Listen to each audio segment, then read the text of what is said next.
They're calling it whiteout conditions.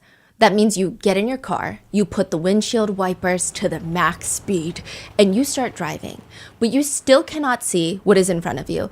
A giant pickup truck could be 30 feet in front of you, and you can't see it because the snow is coming down so heavy and the wind is so fast, these snow flurries are just shooting straight at your car. But this is the Boston, Massachusetts area. They get an average of 45 inches of snow every single year. That's like more than half of my height. They should be used to it. But January 29th, 2022, it's getting pretty bad. There have been more than 100,000 power outages reported in the area. Some areas are experiencing wind gusts of 90 miles per hour. I mean, thankfully, that's only a few spots, but just to give you an idea, an average person can be knocked over, moved over by 67 mile per hour winds. 90 miles per hour, I mean, you're fighting against the wind as you're walking. Thankfully, most areas are 35 mile per hour winds, but it's still not great. This is a proper blizzard. One weather forecaster warns the residents. The storm emergency has been declared. Boston residents need to be prepared for this one. This is likely going to be an intense, dangerous storm with heavy snow, high winds, and whiteout conditions. This has the potential to be a historic storm, a huge one. This is likely to be an intense, dangerous storm with heavy snow, high winds, and whiteout conditions. Temperatures will be dropping into the single digit and below zero numbers. We are talking about treacherous conditions, dangerous, sometimes life-threatening conditions. Here in Boston, the best thing you can do is stay inside. That is why a group of friends decide they're going to have a blizzard party. They're going to hit up all the local bars, then come back to this guy named Brian's house, Brian the Blizzard guy, and they're going to celebrate a little bit more. So they all end up at Brian the Blizzard guy's house at around midnight. And people from midnight to about 2:30 a.m., one by one, these party goers, they start heading back to their own house, driving in the middle of the blizzard to get back to their beds. By 2:30 in the morning, only the residents of the house are still there. All the party goers, all the guests have left and gone, except for one. On the front lawn, about 6 to 8 feet from the curb, from the street, is the dead body of John O'Keefe, one of the guests that were invited to the blizzard party. He will be found at 6 a.m. in the snow. Police arrive at the house where the blizzard party just took place. They find John, this man, unresponsive in the snow. He's bleeding from the back of his head. He's missing a shoe. There's scratch marks on his arm. He's not even wearing a jacket. There's injuries to his face. He's just laying in the snow in the front lawn of this house. There are 3 women standing around his unresponsive body, and all of them, they know this man. They know John O'Keefe. One of them went to high school prom with him. Her name is Carrie Roberts. Another one has been friends with him for almost a decade, Jen McCabe. And the other one has been dating John O'Keefe for the past 2 years. Her name is Karen Reed. Karen Reed, the girlfriend, she's inconsolable. I mean, she's running around this blizzard screaming. She's throwing herself on John O'Keefe's body, lifting up her shirt, lifting up his shirt, trying to warm him up via body heat. She has blood on her face from trying mouth-to-mouth CPR. The woman that went to high school prom with him, Carrie Roberts, she's screaming at John's girlfriend, Karen. She's like, shut the fuck up. We need to be able to we need to get the blankets. She's like, Karen, you're doing too much. You need to sit down. She's freaking out, and it seems like the calmest one at the scene is Jen McCabe. John O'Keefe is ultimately rushed to the hospital and is pronounced dead. Now, the officers want to find out what the hell happened here. Karen Reed, John's girlfriend, tells the officers, she dropped him off at the blizzard party, drove back to John's house to go to sleep. She woke up and he still wasn't home, so she got really worried. She wanted to naturally come to the place where she last saw him, where she dropped him off, which is the blizzard party, and that's when she found him dead in the snow in the front lawn. Jen McCabe says, I was at the blizzard party last night. I was inside the house. She said she saw Karen Reed's car pull up at around 12:30. John O'Keefe's in the passenger seat, but neither of them ever came in. So one of them is for sure lying. Yeah, you'll see. Okay. Carrie Roberts, childhood best friend of John's and former prom date, she says she wasn't there at the party last night. In fact, she doesn't even really know these people. She only met Jen McCabe once, like 7 years ago. Karen Reed, she's been meeting her a few more times, but only through John. Like, she's besties with John O'Keefe.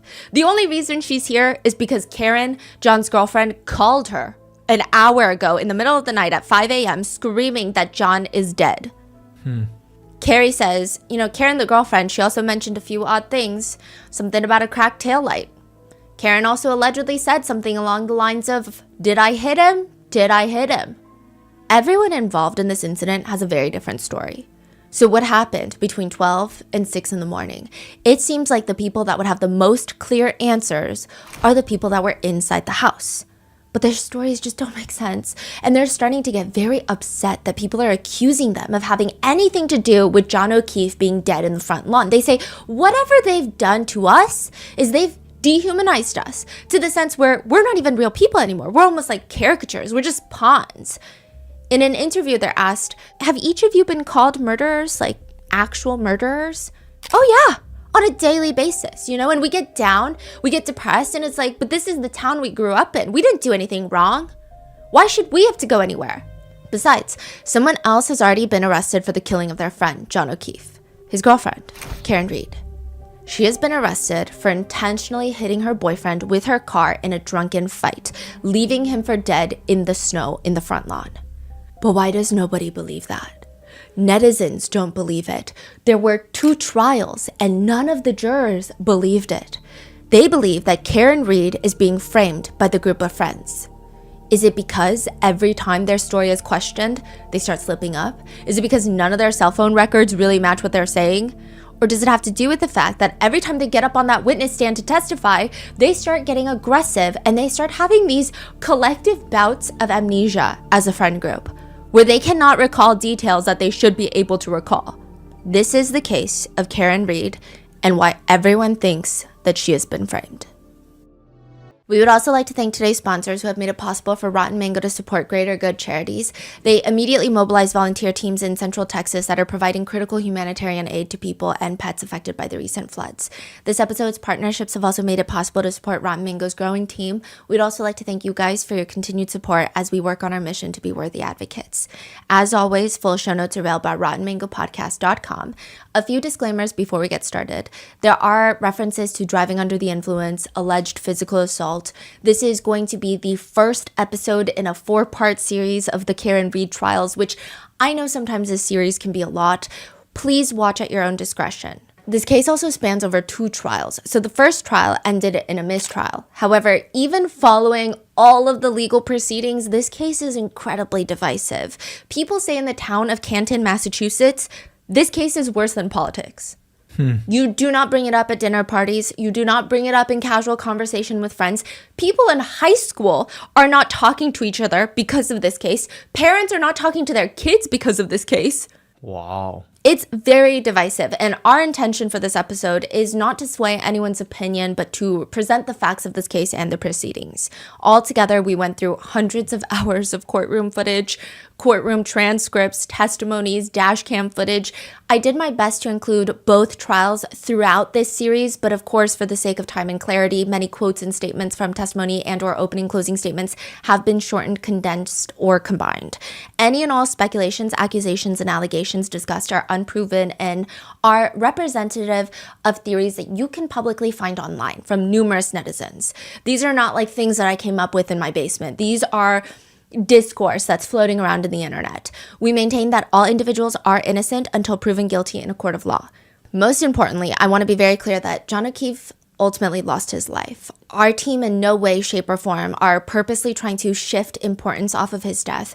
Rather, and I think quite frankly, please be aware that John not being the primary focus of this case as a whole is more a reflection of how this case has been handled and presented by the authorities involved. And with that said, I have also created this wall. I was trying to explain to my husband a few of the people involved initially because as I'm researching, I do get a little confused and I want to talk to someone about it, and I'm explaining to him, okay, this is kind of the bare bones of the story. I explained 2 seconds and already he's like, I don't know who is who. So you're going to need some pictures or something. So this is the wall of people because I think with this case, the deeper you dig, the more everyone is connected. It's not even just there's a lot of people. It's the fact that they're all somehow connected. That's crazy. And so with that, don't stress out about the people yet. We're going to get to each of them. And then I see Yes. different colors and different color lines. Yes, the colors do mean something eventually. Wow. Okay. So with that, let's get started.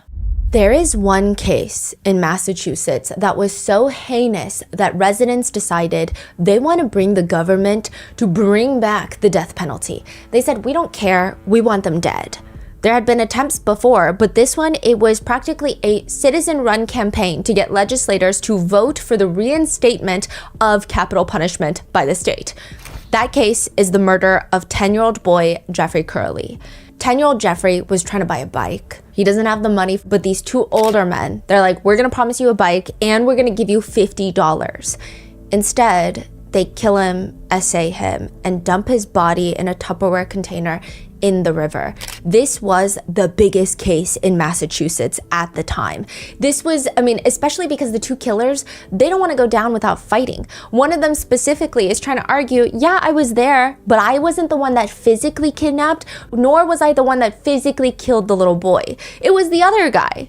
The lead prosecutor on this case, David Yannetti, he comes in swinging. He's telling the jurors in the closing statement, when you boil it down, this case comes down to the fact that 10-year-old Jeffrey Curley left Cambridge one afternoon and never came home because two men killed him. And they purchased 2 cigars for the ride to Jane's apartment to smoke along the way while the lifeless body of Jeffrey Curley lies in their trunk. I ask you to find Mr. Sakari guilty of murder in the first degree and nothing less. David Yannetti's closing arguments for this case was said to have been one of the most emotional closing arguments to take place in a Massachusetts courthouse. He is known in the state of Massachusetts for this case. But that case was decades ago. In 2022, David Yannetti no longer works for the DA's office. He's no longer a prosecutor. He actually owns his own criminal defense law firm, and he just took on a new client, Karen Read.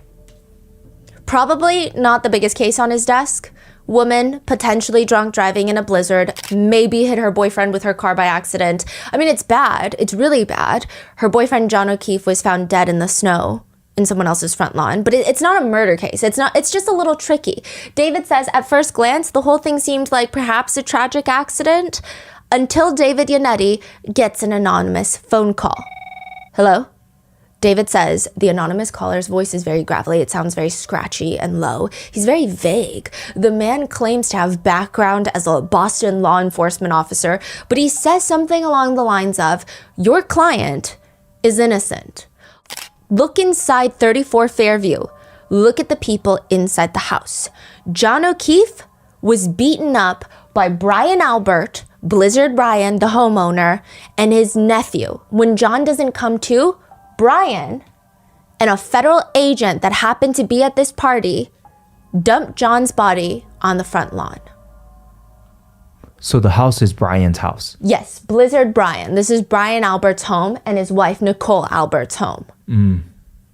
This is where things get very strange. David Yannetti eventually calls this anonymous tipster back for this very mysterious tip. He wants more information for a longer interview, but the man starts backtracking. He's saying, well, no, I don't know for sure. I was just speculating based off the pictures that were released of John O'Keefe's body because it just didn't look like injuries from a car accident. But at the time that the anonymous tipster had called in for the tip, those autopsy pictures had not been released. No pictures of John O'Keefe's body after the fact had been released to the public. So what does he mean he was speculating based off of those pictures? He hasn't been able to see those pictures yet. It feels like the anonymous caller gets spooked and starts backtracking. Eventually, he flat out denies that he ever said that to David Yannetti, and he recants this entire tip altogether. But David Yannetti and his client, Karen Read, they decide we are going to take a look inside of 34 Fairview. Did we find out who the caller is? It seems like there is a strong lead of who it is. Now, I really hate saying this about cases, but it does feel like an Agatha Christie novel, only in the sense, not in the sense of like, it's a murder mystery, but in the sense of like every single person inside has the potential motive to want John O'Keefe dead. And he is found dead on the lawn. And everybody is sus.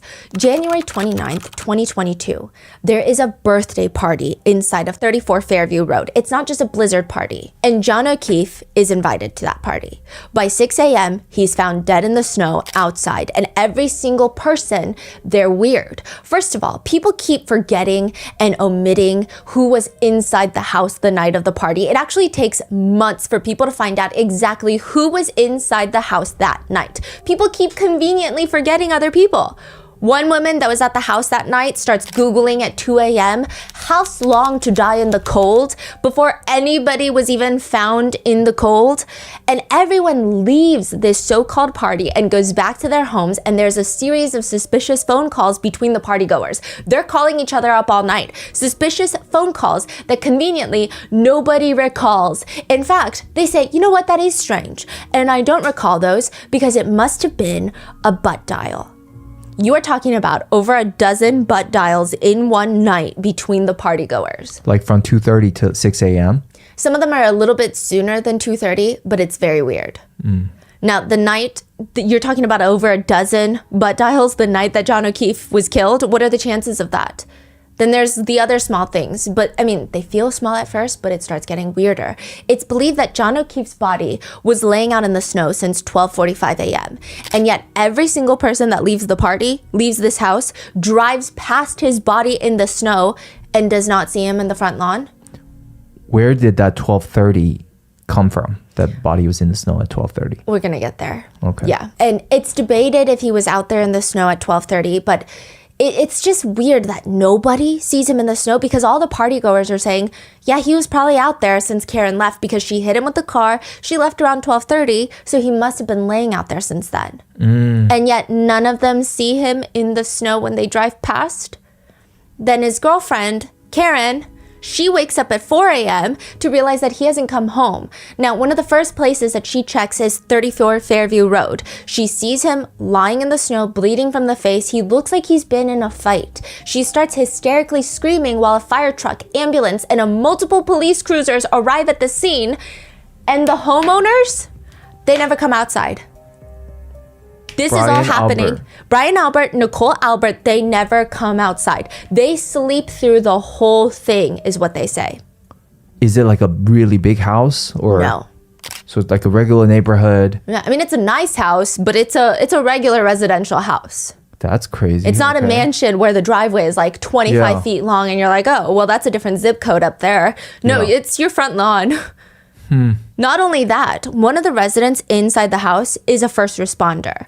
When they find John's body outside, unresponsive, nobody goes and knocks on the door to wake up the homeowners. I mean, they're all very close friends, especially Jen McCabe. She was at the party last night. She doesn't go and knock on the door to wake up Nicole and Brian Albert to come help before the police arrive. Yeah. What's even weirder is that Karen Reed states that she did drop John off at the house and she saw him walk towards the front door before she finally drives off. Now remember, everyone inside the house said he never came inside. She said that she sees him walk towards the front door, and in fact, John's Apple Health data shows that after 12:20 a.m., which is around the time that his girlfriend drops him off, he takes 80 steps, which is the equivalent of half of a football field, and it shows that he went up and down 3 flights of stairs, which would be impossible had he just gotten out of the car and been hit by Karen Reed. But maybe the Apple Health data is wrong. There have been some reports that sometimes it heavily underreports the amount of stairs that you climb, which wouldn't really work in this case, but maybe it also overreports sometimes. Others say sometimes they drive up a hill and the Apple Health data will say that they climbed up the hill, but it's also very strange. Those are a lot of steps and those are a lot of stairs. And it would make sense based on the data that he went inside that house. But every single person is adamant and they say the same thing. John was never in the house. So does that mean he made a U-turn somewhere else at the very last minute? Or does that mean Karen Reed is lying? I mean, it must be true because everyone in the house is saying the same thing. John was never in the house. They all say that except for one person. During the trial for the murder of John O'Keefe, one person slips up. She's talking about the timeline when another partygoer leaves the house and she says, he was not at the house when John was there, so I drove him home. When John was there, so... And people are wondering, did she just slip up on the stand that John O'Keefe was inside the house? So yeah, maybe Whoa. the anonymous caller, regardless of who they are, maybe they're onto something. If you're gonna say things that you don't want anyone to know about, the last place that you should say those things probably is in a group chat. In essence, a group chat is a bunch of people and a permanent transcript. People will take screenshots of group chats, post them online, or sometimes these group chats will be read out loud in the middle of a cramped Massachusetts courtroom, and you're gonna have to read every single word that was typed out to your friends when you thought nobody was gonna read them. Michael Proctor takes the stand, otherwise known in the group chat as Chip.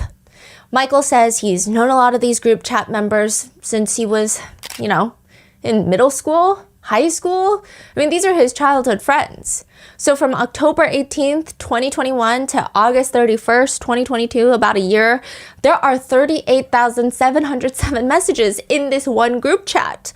But the only ones that the court cares about really are the ones starting from January 29th, 2022, the day that John O'Keefe is found dead in the snow.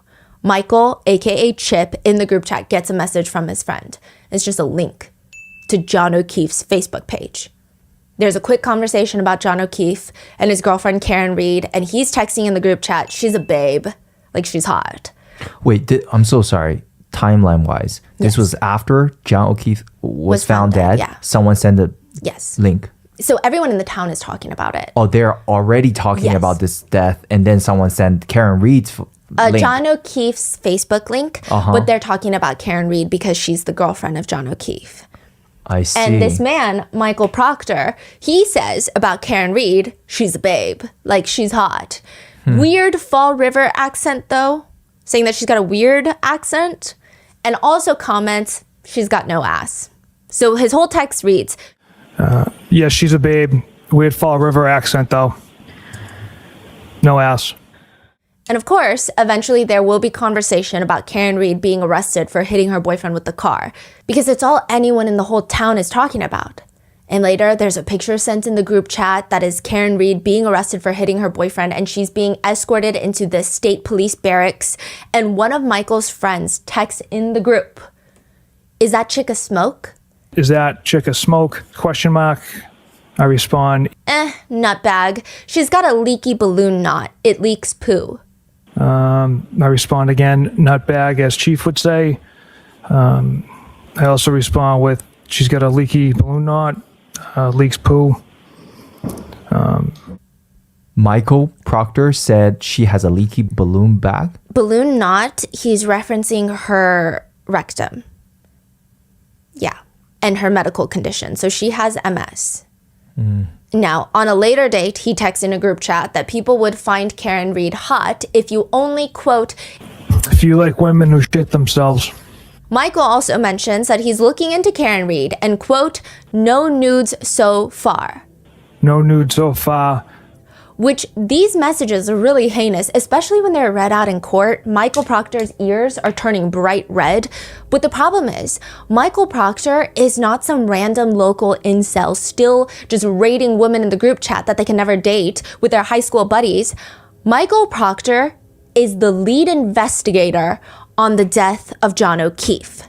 And this is what he's texting his buddies. His police buddies? Yes, he's a state trooper for the Norfolk County's DA's office. He's part of the homicide unit within Massachusetts State Police.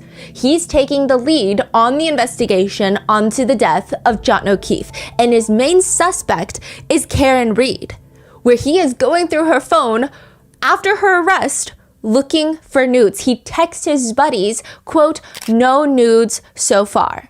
That is fucking crazy. Which means they do that all day long. Yeah. On every single case. He's also texted his supervisors that, and they don't reprimand him. They don't admonish him in the group chat. Yeah, and it's because the supervisor probably does that too then. In other messages, Michael Proctor calls his main suspect in this case. Yep, so these came from me. From all accounts, he didn't do anything wrong. She's a whack job, CUNT. Objection. So don't spell it. You have to. So these are your words. Yes, Your Honor. Go ahead and say them. Then in a later text message, this time not with his boys, he texts his sister, Courtney Proctor about Karen Read, again, the main suspect that he's investigating. He says to his sister, I hope she kills herself. Then a few months later, he texts his wife because Michael Proctor is married. He texts his wife, we're gonna lock this whack job up. And just like that, February 1st, 2022, Karen Read is arrested and charged with manslaughter, motor vehicle homicide, and leaving the scene of a personal injury or death. The DA's office is saying that Karen Read dropped John off at 34 Fairview Road and then ran him over with her car as she's backing up to leave the house and left his body in the snow on the front lawn. His body is found Saturday. She is arrested on Tuesday night. 4 months later, Karen Read gets upcharged to second-degree murder. One person states, the line between gross vehicular manslaughter and second-degree murder is very, very thin. If you exhibit a disregard for the safety and the life of another person and they die as a result, you've got second-degree murder. So, for example, vehicular manslaughter means you're driving in a way that's negligent, reckless, unlawful, but you have no intent. Like, you don't go out like, you know what, if I kill someone tonight, I kill someone tonight. You have no intent to cause bodily harm. By upgrading Karen Read's charges from vehicular manslaughter to second-degree murder, the Commonwealth of Massachusetts is now saying, we still believe everything we said before, but now we think Karen did this on purpose. She ran her boyfriend over on purpose. You had intent to kill or cause serious bodily harm. Maybe you didn't plan on it, but in that moment, you had intent. Karen's attorney, David Yannetti, the one that received the anonymous tip, he is more thrown off by this because this is strange. He is a local attorney that has worked for the DA's office in Massachusetts for decades. He says usually when prosecutors decide to upcharge someone, they will reach out to the attorneys. It's just a thing they do. I mean, they did that in the Sean Combs case. It's just a thing they do to give them a heads up. Not that he was upcharged, but you get the idea. Especially an attorney like David Yannetti, who has worked for the DA's office for a very long time and has good relationships with prosecutors. It's not the exact DA's office, but he's a well-known former prosecutor. It doesn't make sense. Why wouldn't they let him know? Why wouldn't they give him a courtesy call? That coupled with the anonymous tipster, David Yannetti is saying something's weird. He said, it's so dirty and underhanded that they would go behind my back. What exactly are they trying to say Karen Read did? The prosecution states Karen Read got drunk at the bar. And when she got to drop off John O'Keefe at 34 Fairview, she gets into a fight with him in the car, backs up in her quick reverse to get out of that neighborhood, hits John O'Keefe, kills him, and leaves him for dead. Then on January 29, 2022, a very intoxicated defendant was angry and arguing about the relationship with John O'Keefe. And after the fight was over, she left, but she brought the fight back to him in the form of her SUV. She clipped him, he fell backwards, he broke his head. The prosecution say they've got all the evidence to back it up, including every single person that was at 34 Fairview Road will tell you what happened, and you will conclude that Karen Read killed her boyfriend. That's a really dumb way to do it if that's what she wanted to do. Yeah. Now, they're saying everyone at the party is going to let you know that Karen Read did this. So let's start with the residents at 34 Fairview, the homeowners, Brian and Nicole Albert. These are the Alberts. The Alberts are very important. They're a very powerful, well-known, well-connected family in the town of Canton, Massachusetts, which is about a 30-minute drive to Boston. But it kind of operates like a small town. They've got a select board. So this is a very small town hallmark. You get a group of people that are voted in to directly oversee the town operations. So instead of a mayor, like most major mid-range to big cities have a mayor, you get a select board. 3 to 5 members, and they control everything. This all becomes important later, but in this small town of Canton, about population 24,000, the Alberts are a well-known, very big family. You've got Brian Albert, the dad. You've got Nicole Albert, the mom. You've got their son, Brian Albert Jr. Caitlin is also their daughter. She's important later, but Brian Albert Jr., we're going to call him Birthday Brian because it was his 23rd birthday that night. Wow, he's young. He's young. Now, Brian, Big Brian, he invites a ton of his friends over, including John O'Keefe, to the house. Birthday Brian already had a few friends over because it was his birthday. They have other kids, but they're not really important right now. And you have their dog, Chloe, a German Shepherd mix. Chloe is very important later. So Birthday Brian decides he's going to invite friends over. Oh, I see. The red ones are the Alberts family. Well, the red ones are familial and or normal connections. Oh, I'm talking about the background. The red background. Yes. The red background I are one part of the Albert family. One part. Okay. One part. Okay. Birthday Brian is like, hey, Dad, Mom, I'm going to have people over for my little birthday party. So, like, could you skedaddle for a few hours and maybe come back later? So the parents, they decide that they're going to go to a local bar called The Waterfall. Dad and Mom, they're meeting up with their friends. They leave their family house. They get to the waterfall and they make an open invitation at around midnight because the waterfall is closing early. And they're saying, hey, it's Birthday Brian's birthday. If you guys want to come over, get a few drinks. I mean, at the bar, they've got family, they've got friends, they've got acquaintances. They just make an open invitation. Anybody is welcome if you want to come over and keep the night going. And it's a small town, so no one's really a stranger. But for example, Nicole Albert will later testify that she wasn't really familiar with John O'Keefe or his girlfriend, Karen Reed. They just happened to be at the bar and they all ran in similar circles. So it's not like she's asking random strangers to come over, but she's not even well acquainted with them. It's just an open invite. They don't really do a head count at the bar. They're just like, come over if you want, and then they leave. So John and Karen both were at the bar drinking. Yes, having they were fun. invited. Most these people who went to the party later were at the bar already. Yes.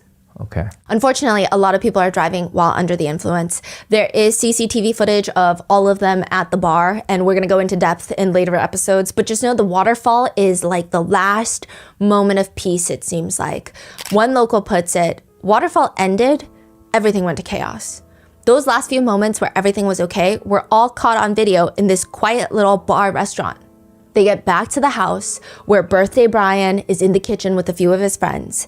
Nicole says, that's my son. So she comes in and she starts cleaning up the kitchen, checking the bathroom to make sure that everything is organized before the guests come over. And in walks Matthew McCabe and his wife, Jen McCabe. Jen McCabe is one of the 3 women to find John O'Keefe's body. Mm-hmm. She's actually been friends with John O'Keefe for nearly a decade, but she's also sisters with Nicole Albert. This blue line right here, that means they're siblings, related by siblings. Any blue lines are sibling relation. And it's kind of important. So, Jen is basically an Albert, but not really. She's kind of, they call them the McCabe Alberts online. Okay. So you've got Jen, who is sisters with Nicole Albert. So she's going to her sister's house to say happy birthday to her nephew. So she shows up. She was at the waterfall with her husband. She shows up with her husband when she gets a phone call. Jen McCabe gets a phone call from John O'Keefe. He's in the car. His girlfriend Karen Reed is driving and they're trying to find the house. But it's just kind of unclear which house it is. Jen starts giving him directions over the phone. And now, side note, the homeowners know of John O'Keefe. Like I said, they know Karen as John's girlfriend, but they know of John O'Keefe. Like, they're not friendly with John O'Keefe, and Karen is even lesser to them because she's just his girlfriend. Right. Jen McCabe, however, is very friendly with John. She's the one that invited them. So she's like, oh yeah, let me give you the directions. And she's telling him where the house is, which would indicate that he's coming over, right? Mm-hmm. Jen says at one point she looks out the window of the house and she sees this big SUV, one that is presumably Karen Reed's, and John O'Keefe is presumably in the passenger seat. It's very clear that they've arrived at the right house. They're here. They're out in the front. Jen says she goes to the window a few times. She's texting him at corresponding times being like, here, like you're here, right? And she sees the car in a few different positions. Like at one point it's further away. Now it's closer. Now it's just weird. And then eventually the car is gone. So she just assumes maybe Karen and John decided to call it a night last minute. Perhaps they got into a fight. Perhaps something happened. But according to everyone in the house, including Jen McCabe, neither John nor Karen ever make it inside. So they just leave? That's what everyone's saying. In fact, Brian Albert says John never came into my house that night. He would have been welcomed, and Karen Reed would have been welcomed with open arms had they had come in. I wish they had come in. I really do. Which is kind of a weird thing to say. Mm-hmm. Carrie Roberts is a close friend of John's. Very, very close friend. She's the one that went to prom with him. She's like his childhood best friend. She is the other woman that finds John O'Keefe's body along with Karen Reed and Jen McCabe. She was not invited to the Waterfall Bar. She or even to 34 Fairview. She's laying in bed away from the winter storm when she gets a phone call from Karen at like 5 in the morning. And she had the opposite of a night of what everybody else had. She went bowling with her daughter and her daughter's friend. She comes home early because there's a storm coming. She just wants to be home. But her husband is on his way out. This is like 8:30. She runs into him and she's like, where are you going? He's like, oh, I'm going to the bar to meet John O'Keefe. So her husband is very close with John O'Keefe. Who's her husband? He's not on here, but his name is Kurt. Oh, okay. Kurt Roberts is a really close friend of John O'Keefe's, and they end up meeting at a different bar. So Okay. before the waterfall, John was at a different bar. Okay. So they meet there, and his wife is like, okay, Carrie's like, I'm not going. I'm just trying to be home. And he also says, I didn't want to go either, but John and another guy friend of theirs, they wanted me to come up and, quote, They reached out. They were at McCarthy's, the bar in Canton Center, and they wanted me to come up. And I was saying, I didn't want to. I wanted to stay in because there was a storm coming. And then he called me a pussy. And I, sorry, I can't let that happen. So I had to go. which I don't want to confuse you with too much timeline, but if it helps, John does meet up with a few friends at a separate bar called CF McCarthy's. That's actually where Karen comes to meet up with John. Okay. So she meets up with John and a few of John's friends. And then the rest of John's friends, they decide to go home early. John and Karen, they get invited to go to the Waterfall Bar. And that's where they meet up with all the Fairview people, the McAlberts. Yeah. Now, Did Karen yes. say why she didn't want to go in after dropping off John? Yes, she will explain later. Okay. Now, in both instances of both bars, Karen is mainly there for John. And I mean, she's not really friends with anybody else at the bars. Like, these are all kind of more so John's circle of friends, not hers. So Carrie's husband, Kurt, comes home early right after the first bar. He never gets invited to 34 Fairview. They hit the bed, they fall asleep, and Carrie shoots up out of bed to her phone ringing at 5 a.m. because why the hell is Karen Reed calling her? Carrie claims she picks up and she just hears Karen screaming, John's dead. Carrie, Carrie, Carrie. And then she hung up. Carrie says she didn't even have the chance to have a conversation. Like, what do you mean he's dead? I mean, did you catch the timeline? Because nobody found John's body until 6 a.m. Carrie is saying Karen called her at 5 a.m. screaming John's dead. Weird. Karen was screaming so loudly that Kurt Roberts, Carrie's husband, wakes up in the middle of the night and is like, who is that? Why are they screaming at you? He keeps asking Carrie, what the hell was that? And she's like, I don't know. She's jumping out of bed. She's pacing the room. She doesn't know if she should get dressed because what's happening right now. She says, I tried calling her a couple of times to be like, what is going on? Karen finally called me back and she said, I'm afraid John might be dead. So now it's, I'm afraid John might be dead. He might have gotten hit by a snowplow. Like, you know, those big giant trucks that plow the snow. And this is still before 6 o'clock, right? Like Yes. 5 something? Yes. Okay. He did not come home last night. I think something happened. Carrie's trying to understand, well, where are you right now? I'm driving. Can I come to your house? Will you drive my car? I don't remember anything from last night. We drank so much, I don't remember anything. You're gonna get a DUI if you were drinking all night last night and you don't remember anything. You shouldn't be driving. I'm gonna come to your house. Will you drive my car? Carrie says after that she starts getting dressed and she says, quote, I think that's when my husband was like, where are you going? I just said, I don't know, something happened. John didn't come home. Karen's worried, so I'm gonna go look, go help her. And he said, you're not going anywhere. It's a blizzard. And I said, yes, I am. I went downstairs. I started the car. So Carrie Roberts gets in her own car and starts heating it up, cleared it off, waits for Karen to get there, and she doesn't come. So she's calling all these people, and Carrie says that she's waited in the car for about 10 minutes, which there are a lot of interesting things about this part, which is, first of all, John is Carrie's husband's close friend now, too. I mean, obviously, Carrie Roberts knew John for the longest, but she introduced her husband to John, and they're close enough that John invites Carrie Roberts' husband to the bar last night. Yeah, exactly. He doesn't want his wife to go out in the storm, and yet she's sitting in her car for 10 minutes, like 10 full minutes. He could have tried to stop her. He could have gone with her. I don't know. It's intriguing. It's not particularly suspicious, but it is weird. Now, Carrie says after waiting, Karen doesn't show up. Carrie's probably sitting in her car getting more and more anxious every second, so she finally picks up her phone, calls the non-emergency line for the local police department. Sergeant Good from Canton Police picks up. Canton Police, Sergeant Good. Hi, my name is Carrie. I'm calling because my friend's boyfriend did not come home last night. We were at Waterfall, and now she is calling me hysterical because she doesn't know where he is. You didn't pick anybody up by the name of John O'Keefe, did you? No. I think he probably got a ride and passed out at someone's house, but I don't know.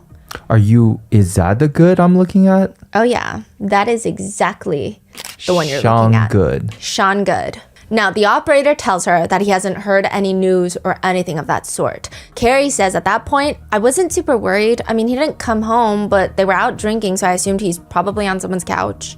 Finally, Karen calls Carrie back, and Carrie Roberts testifies later. I said, where are you, Karen? I'm in the car. And Karen said, I'm at Jen's house. And I said, Jen who? She said, Jen McCabe. She's gonna drive my car. And I said, okay, stay there. I'll come. We'll follow and we'll drop your car off. Wait, so Karen is the whole time saying either asking Carrie or Jen to drive her car? Yes. Why is that? Oh, she's so hysterical. Oh, she's not good enough to drive right now. Like, she's not well. She's beyond hysterical. Oh. Yeah. Carrie is claiming Karen already knows that John is dead at 5 a.m. before finding John's body. That's what Carrie initially claims. There's lots of changing claims as well. Okay. And there's a lot of like, well, I didn't necessarily mean it like that. Okay.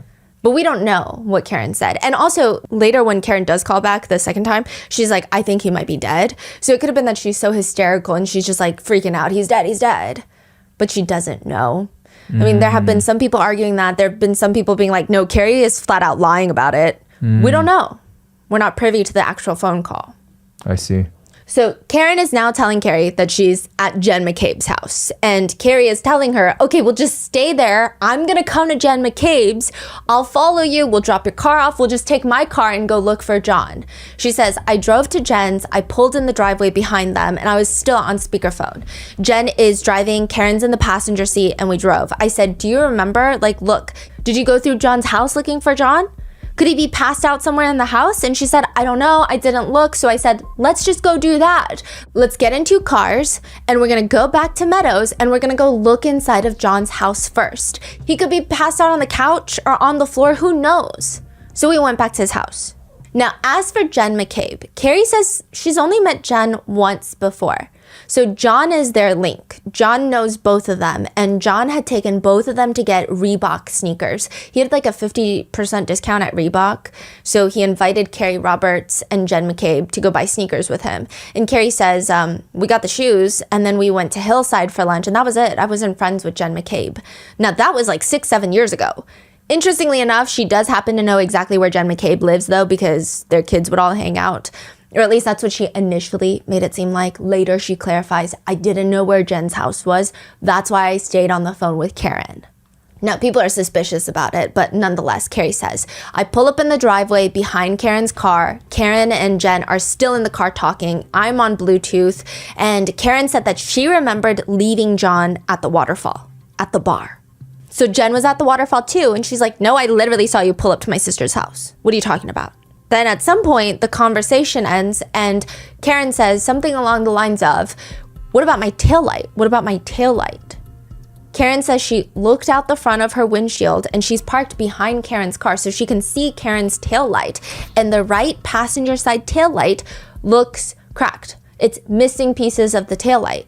So she's like, that is weird. That's weird. Who said that's weird? I'm sorry. Carrie. She's like, that's weird. So once they decide that they're going back to John's house, Jen McCabe and Karen drive Karen's car and Carrie Roberts follows her in her car. So we've got 2 cars leaving Jen McCabe's house to John's house. They pull up in John's driveway where Carrie says something very strange happens. John is a super neat freak and she says, you do not wear shoes inside of John O'Keefe's house ever. Carrie says, Jen and I both had taken off our shoes in the garage before we went into the mudroom. We took our shoes off and Karen just walked in. She remembers this because, quote, Jen and I were standing there for about a good 2 minutes trying to get our boots off and she had already gone in the house. People interpret this 2 separate ways. This is why I'm saying this case is so divisive. Everybody has a different interpretation. So one, some people think that Karen knows John is not coming back, so she's not following any of his house rules anymore. He can't get mad at her anymore because he's no longer around. Or others are arguing, yeah, because her freaking boyfriend is missing. What do you mean? She's going to waste her time to take off her shoes? Yeah. But Carrie claims it gets weirder. They get inside the house. Carrie claims she and Jen are looking everywhere for John. And she says, quote, I started looking on the other side of the couches to see if maybe he had passed out somewhere. And then I went upstairs and Karen was standing in John's room. The bed was made. She was just standing there, indicating that Karen is not looking for John.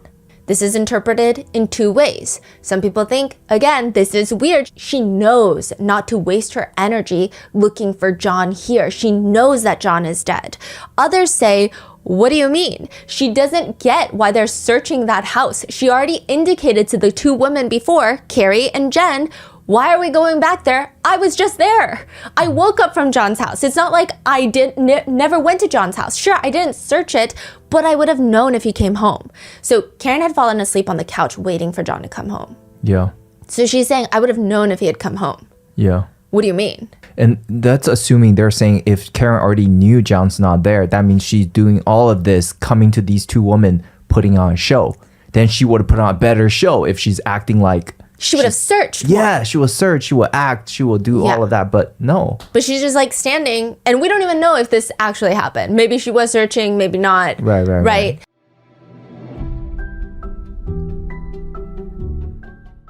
Here is a dirty little secret that the insurance industry may want to keep under wraps. Insurance companies profit by holding onto your money for as long as possible. Morgan & Morgan fights hard against these corporations to fight to make sure you get every dollar that you deserve. When in court, the insurance companies, they want jurors to think the at-fault driver is the one paying the verdict amount. Meanwhile, it's usually the insurance companies who are covering the cost. When Morgan & Morgan takes on a case, they are almost always going after the big insurance companies and not the individuals at fault. A recent client in Pennsylvania just received $29 million. The insurer's best offer was $500,000. I mean, there's a reason why Morgan & Morgan is America's largest injury firm. Hiring the wrong firm can be disastrous. I mean, hiring the right firm could substantially increase your settlement. With Morgan & Morgan, it's easy to get started and their fee is free unless they win. Just click the link in the description below or visit forthepeople.com/rotten. That's forthepeople.com/rotten, or click the link in the description below. This is a paid advertisement.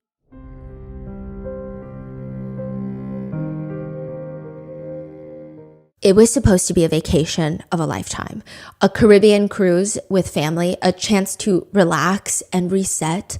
But for 23-year-old Amy Lynn Bradley, it turned into something far darker. One morning, she vanished without a trace from a cruise ship bound for paradise, and in the 25 years since, not a single definitive answer has surfaced. Was it an accident, a cover-up, or something even more sinister?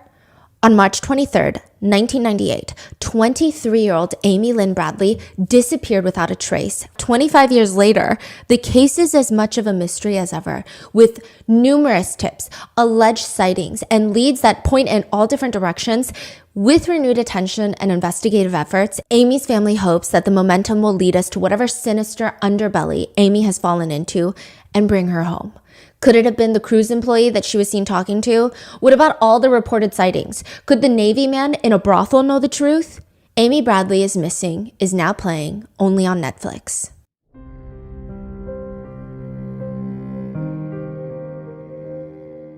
Now, the three decide finally, after looking for John, they're going to head out because he's not in the house. And that's when Carrie states that she sees Karen's taillight even closer now, because previously she was in her car looking at Karen's taillight, but now she's outside the car staring at the taillight, the rear passenger one, and it's smashed. And she remembers there's like this one jagged piece of metal kind of sticking out. She says, I remember looking at it and the piece was sort of sticking out and I thought someone's going to catch their sleeve on it or something. This is very important later because John has mysterious claw marks on his arm that nobody can really pinpoint where it came from. Some people think it looks like an animal mark. Some people are arguing it's the tail light that scratched him up. And Carrie's saying there was a jagged piece. I thought someone was going to catch their coat on it. But the plan from here is the three of them are now going to get into Carrie's car and drive back to 34 Fairview Road, where the party was last night. Carrie says Jen and Karen wanted to go back there. So they get into Carrie Roberts' car. It's Carrie Robert driving, Jen McCabe in the front seat, and Karen is in the back. And she's losing her mind, which in turn is making Carrie Roberts lose her mind. She says she's driving through the middle of this blizzard. It's whiteout conditions. She can't see anything in front of her. And Karen is freaking out in the back, going from the center console, like in between them screaming, then leaned back to panicking, and then back and forth, back and forth. She says Karen was frantic. She wouldn't put her seatbelt on. I was getting nervous because we're driving in a blizzard. She kept leaning in between the two seats. I think at some point she was texting in the back seat, and then she'd be leaning, and then she would text, and it was just frantic the whole morning. Carrie says Karen was overall very frantic, but there were a few discernible conversations. Karen was talking about Bella's mom. Carrie says, there was some conversation about a woman I didn't know that was Bella's mom, and she said, Bella's mom never liked me. I think Bella lived near Jen's sister. So Bella's mom allegedly lives on the same street as Brian and Nicole Albert, Fairview Road. Okay. And Bella is not on the map, right? No. Okay. And this is important later just because she lives on that road. Okay. Karen is saying Bella's mom never liked her. It's weird, Carrie thinks, but she's just trying to focus on driving through the literal blizzard. Carrie says that she and Jen are looking out the window, looking for anything that could indicate where John is. And she says, Jen's giving directions, and it was really bad driving. I was white knuckling because it was getting slippery.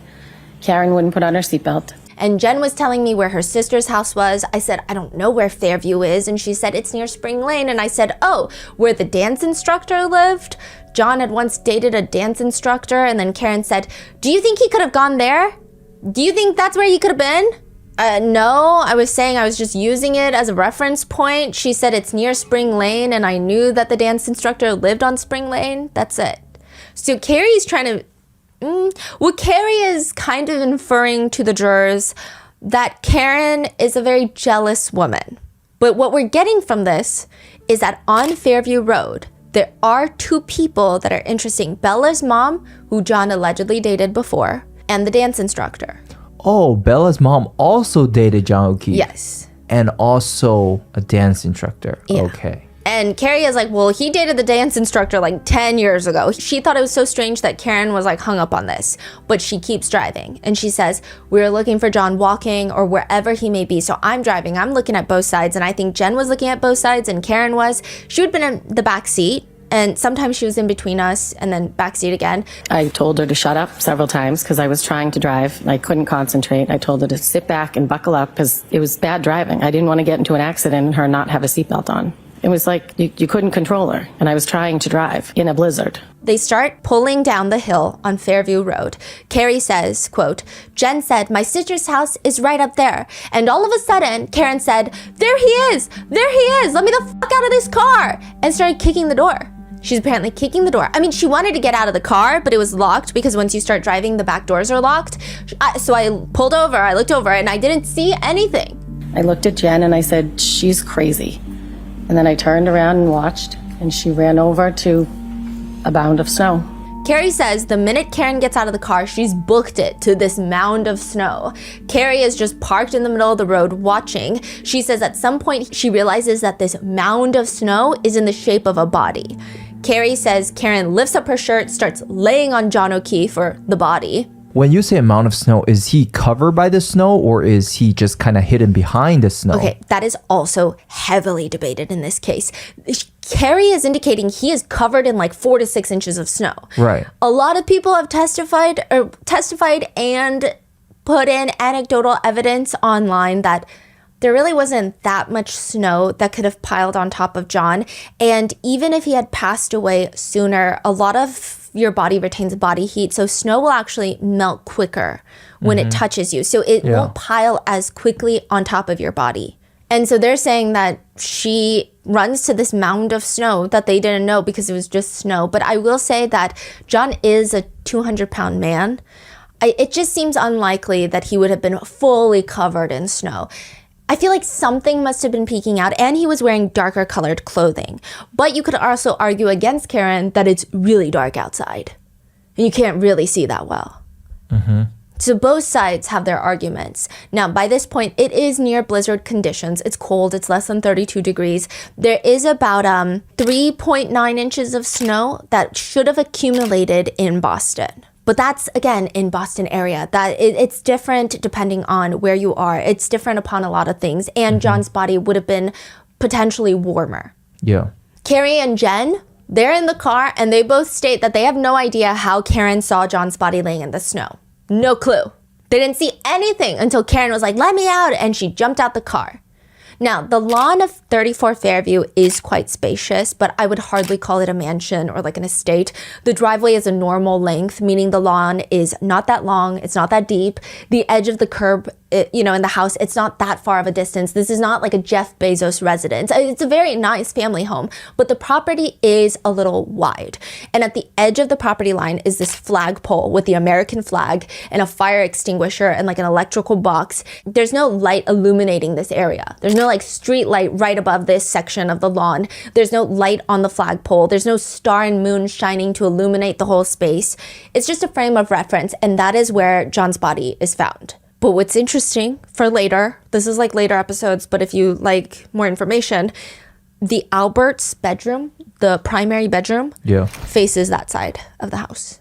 That side of the front lawn. It's so on if they that look side. out the window, they could see the body. Yeah, it's not like their bedroom faces the front, but on the other side, it's like, no, it faces the front and it's the very last bedroom on that side. And when there's all these people outside, how could they not hear anything? Exactly. Right? Now, Carrie says she's in the car. She says, when I realized it was John or someone, I ran over. I dug John's head out from the snow. Carrie says John was completely covered in snow. She's digging him out. She didn't even know it was John until she dug him out. I told Karen to get off him. We were going to start CPR. I yelled for Jen to get the blankets. I don't know what I thought I was doing with blankets, but I wrapped them around his head, just thinking we're trying to warm him up. He was covered in snow. He's wearing thin clothes. He's missing a shoe. Meanwhile, Karen is laying on top of John. Carrie's screaming at her to get off of him because, this is very important because neither of them have any clue what they're doing. Like, clearly, Karen is doing something that Carrie doesn't agree with. Karen wants to move him to get him warmer. Carrie doesn't because she's scared that he has a spinal injury. Like, they're at odds. They don't really know what to do. She is CPR certified, Carrie, but she's definitely not a first responder. Carrie says he had blood coming out of his nose and his mouth, and his right eye looked like a golf ball. His left eye was fine, but the right eye looked like a golf ball. He was bleeding in the back of his head, so when I was wrapping the blanket around the back of his head, I didn't know he had a cut on the back of his head. Carrie doesn't recall where the cut was, but she remembers blood on the blanket that was on the back of his head. Carrie says, I was doing CPR and I said, Jen, you need to call 911. I started CPR, chest compressions, and then Karen was giving mouth to mouth. Carrie says that she does have previous training in CPR, and within minutes, maybe like under 10 minutes, the first officer arrives at the scene along with the firefighters and the paramedics. Now, Carrie says this is where things get weird. Karen is like running around the body while EMTs are trying to work on him, John, and she's just frantic, just saying things like, is he dead? Is he dead? Is he dead?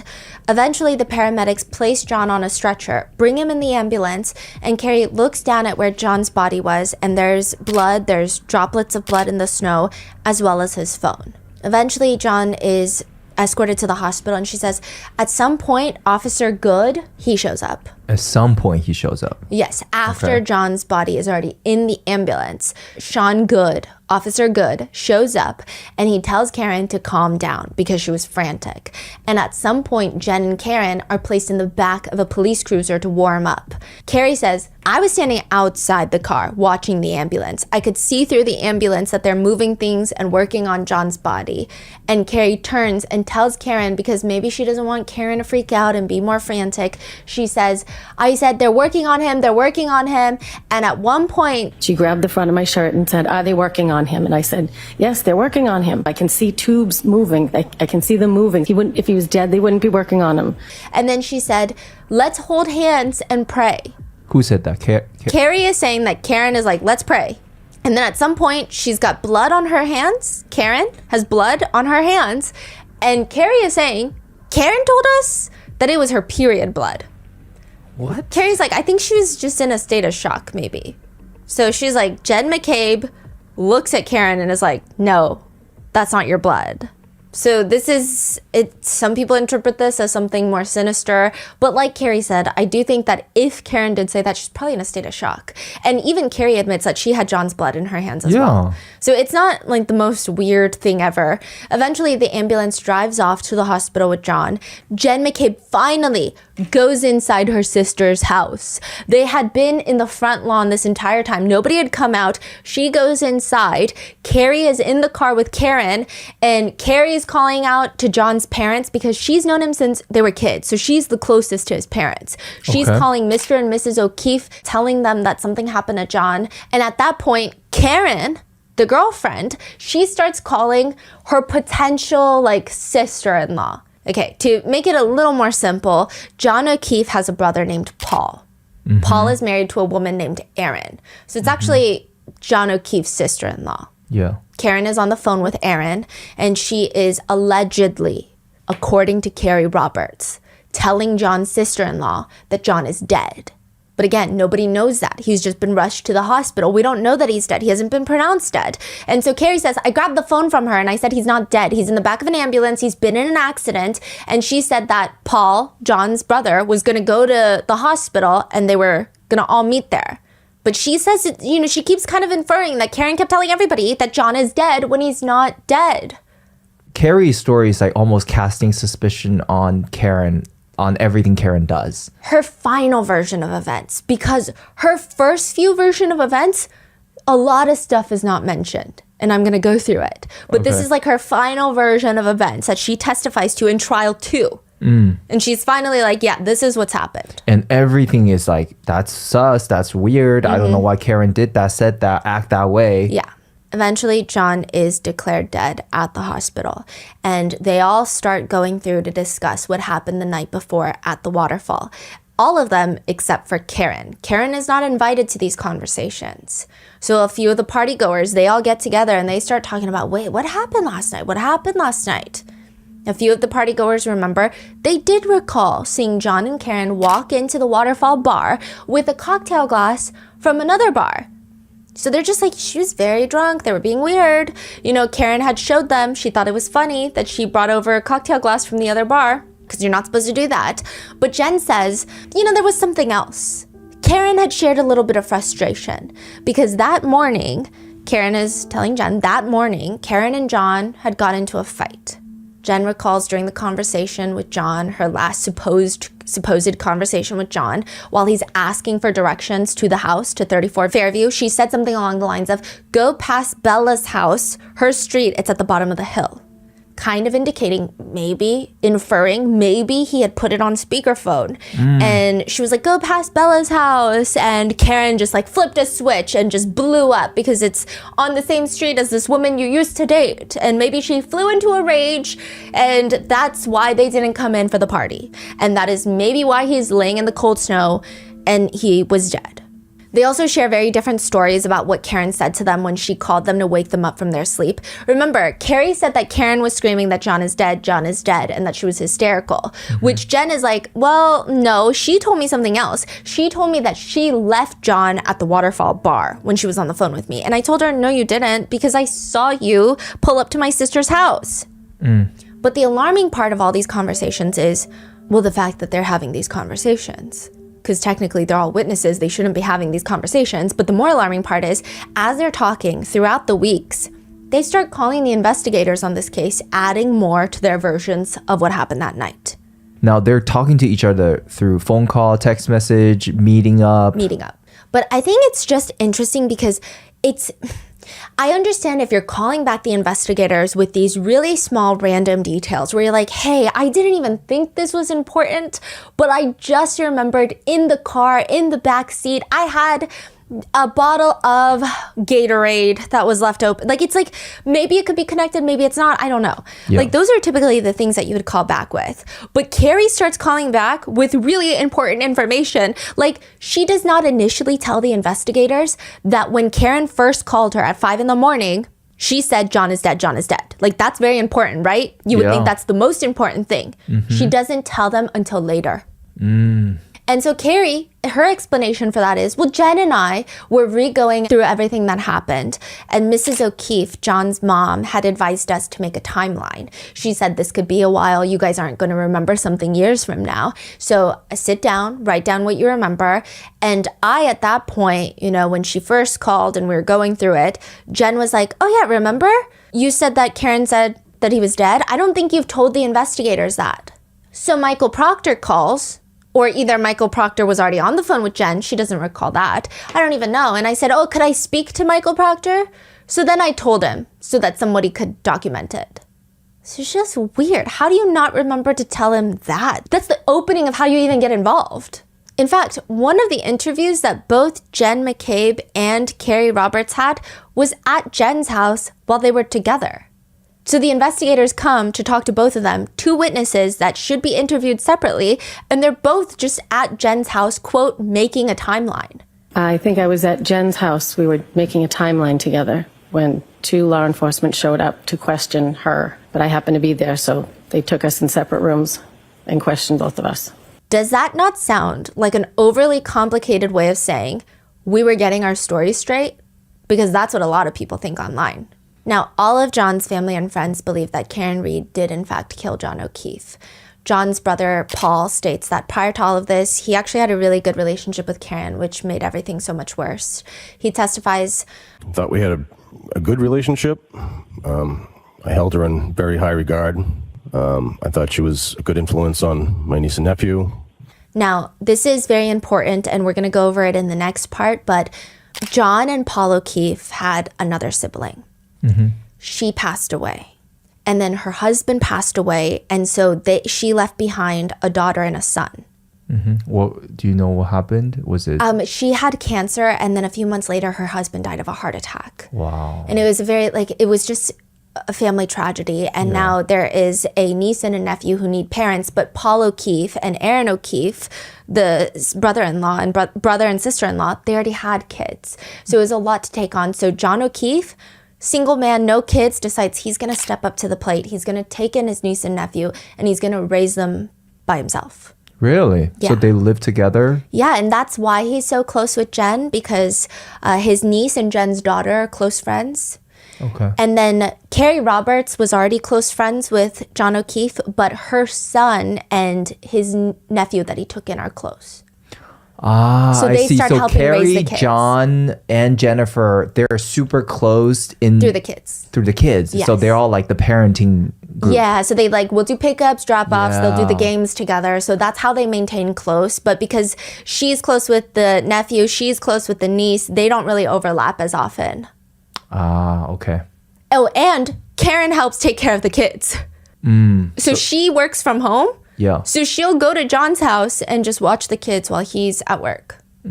What does she do? She works in finance. She's an asset manager. And she also is an adjunct professor so she teaches university kids at night. I believe online classes. Okay.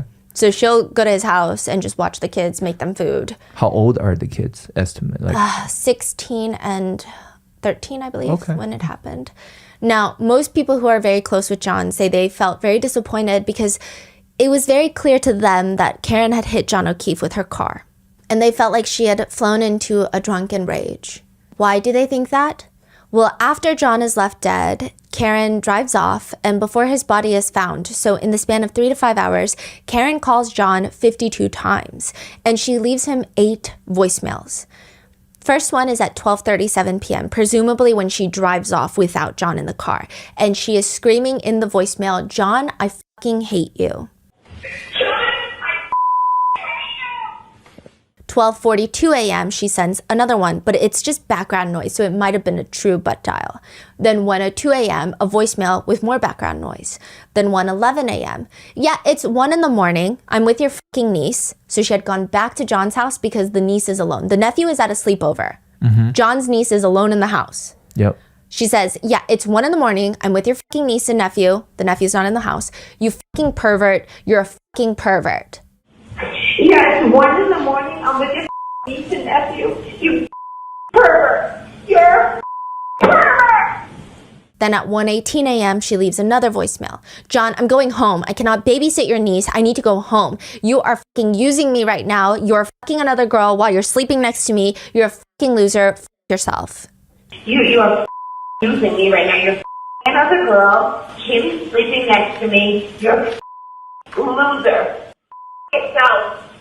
John's family, friends, every other party goer, they believe, and the Commonwealth of Massachusetts, they believe that Karen was pissed that night when she dropped John off at that residence, and because she was enraged, she backed into him full speed in a giant 6,000-pound SUV, drove off angry, leaving him these voicemails. They believe that is the motive for the murder, to which netizens are divided. Some say, yeah, that is the motive for the murder. Others say, it doesn't really make sense. The last thing someone is going to do is knowingly hit someone and then call them to leave angry voicemails to point themselves as an angry suspect who might have hit someone.